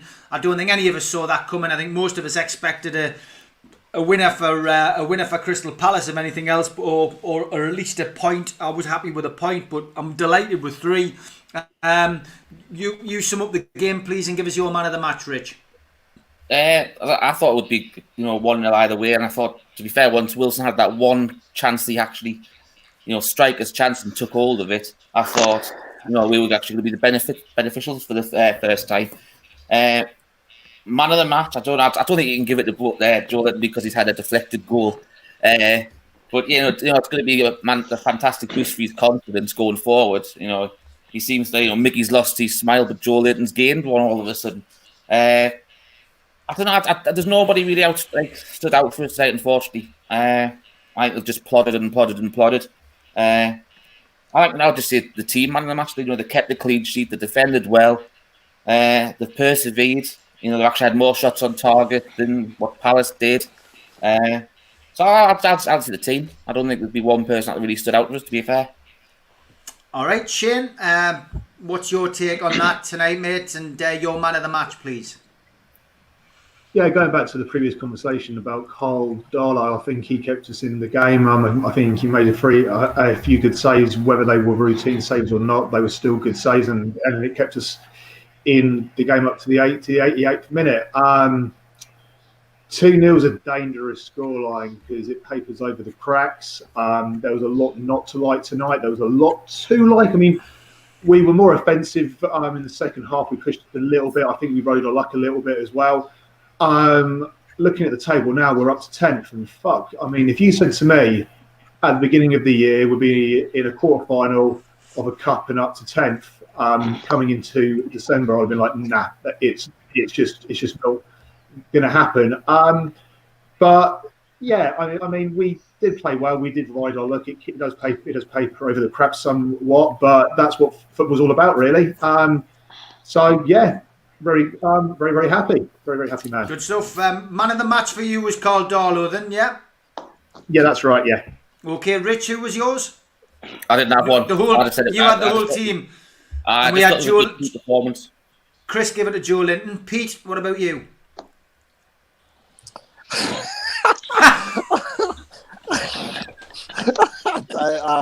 You know what? I'll just give it to Callum Wilson because he ran his socks off. He worked hard, for 90 minutes, and then finally got the one chance and put it away. But look, Bruce's look is just is never ending. Bruce's look is never ending. When will it ever end? However, look, we talked about it on the Worldie show. 10 points from the next 5 games. He's got 3. Fair enough. Man of the match then for you? Yeah, Callum Wilson. Callum Wilson for you. Okay, Al Walid, you're summing up with the game and your man of the match. I think Steve Bruce, you know that the genie, the magic genie. I think he have like some 5 opportunities per season. I think this is one of them. We can see in minute 85, there was the camera on Hudson, the coach of Crystal Palace. He was very sad. So he was really wanting, really sad to draw in home game. So I see there was forward play. They make more spaces, and they didn't mark Joelton enough. It was a bit of magic, actually. That's football. But nobody. I think Joelton today is the happiest man in the world. So are you going to give Joelton your man of the match, Al Walid? Will you be mad if I say yes?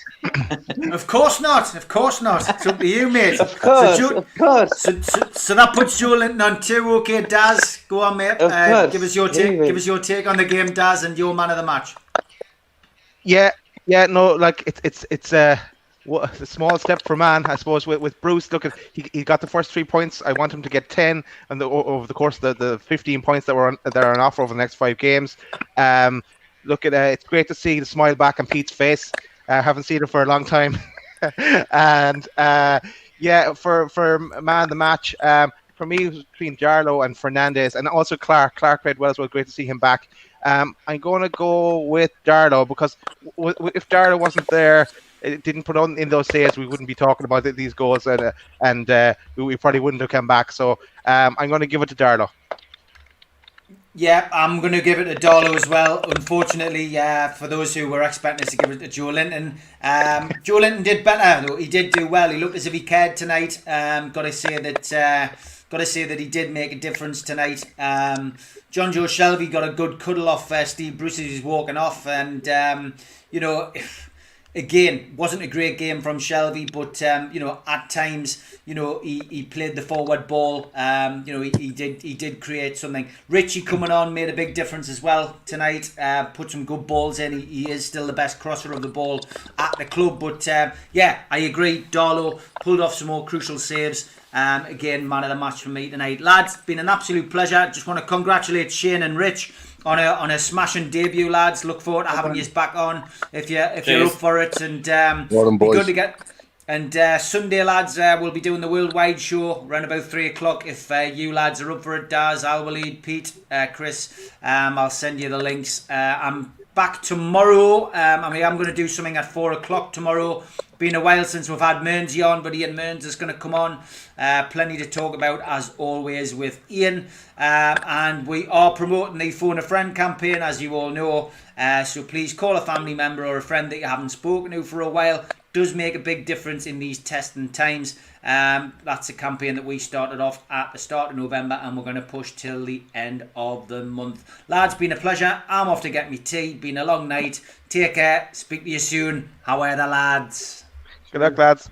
Take care. Well done, boys. Night, lad.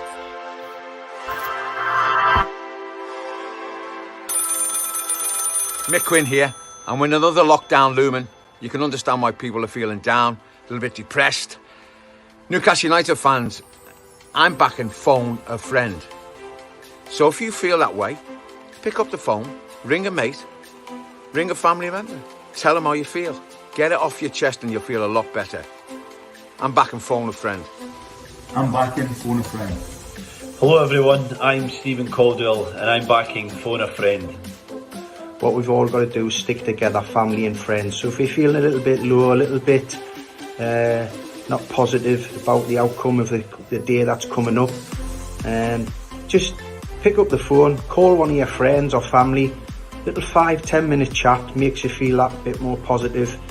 Share your thoughts with the person you're speaking to, but stay as positive you can. We're going to come out of this, we'll come out of it better. So Lee Clark, Newcastle United, I'm back in Phone a Friend. All the very best. I'm back. Phone a Friend. Hi everyone, Rob Lee here. And there we have it, another lockdown looming for all of us. It can be strange times, people can be very isolated, people feel very depressed. That's why I'm back in Phone a Friend. Liam O'Brien here. I'm backing Phone a Friend. I'm back on Phone a Friend. Please remember, these are very, very tough times for us all. And if you're not feeling well, you're not feeling confident, you're not feeling good, just phone a friend. I'm backing Phone a Friend. Good morning, this is Warren Barton. I just want to wish you a good day, enjoy your day. I know it's a difficult time for everybody at the moment. If you are feeling isolated, feeling alone, just reach out for someone. You're not on your own, whether it be a work colleague, a family member, next door neighbour, maybe even the guy in the paper shop. Just reach out to them, you're not alone. We know we want to try and support our team and concentrate on something else, but at this difficult time, just reach out for someone. There's someone there to support you, and I wish you all the best. Take care.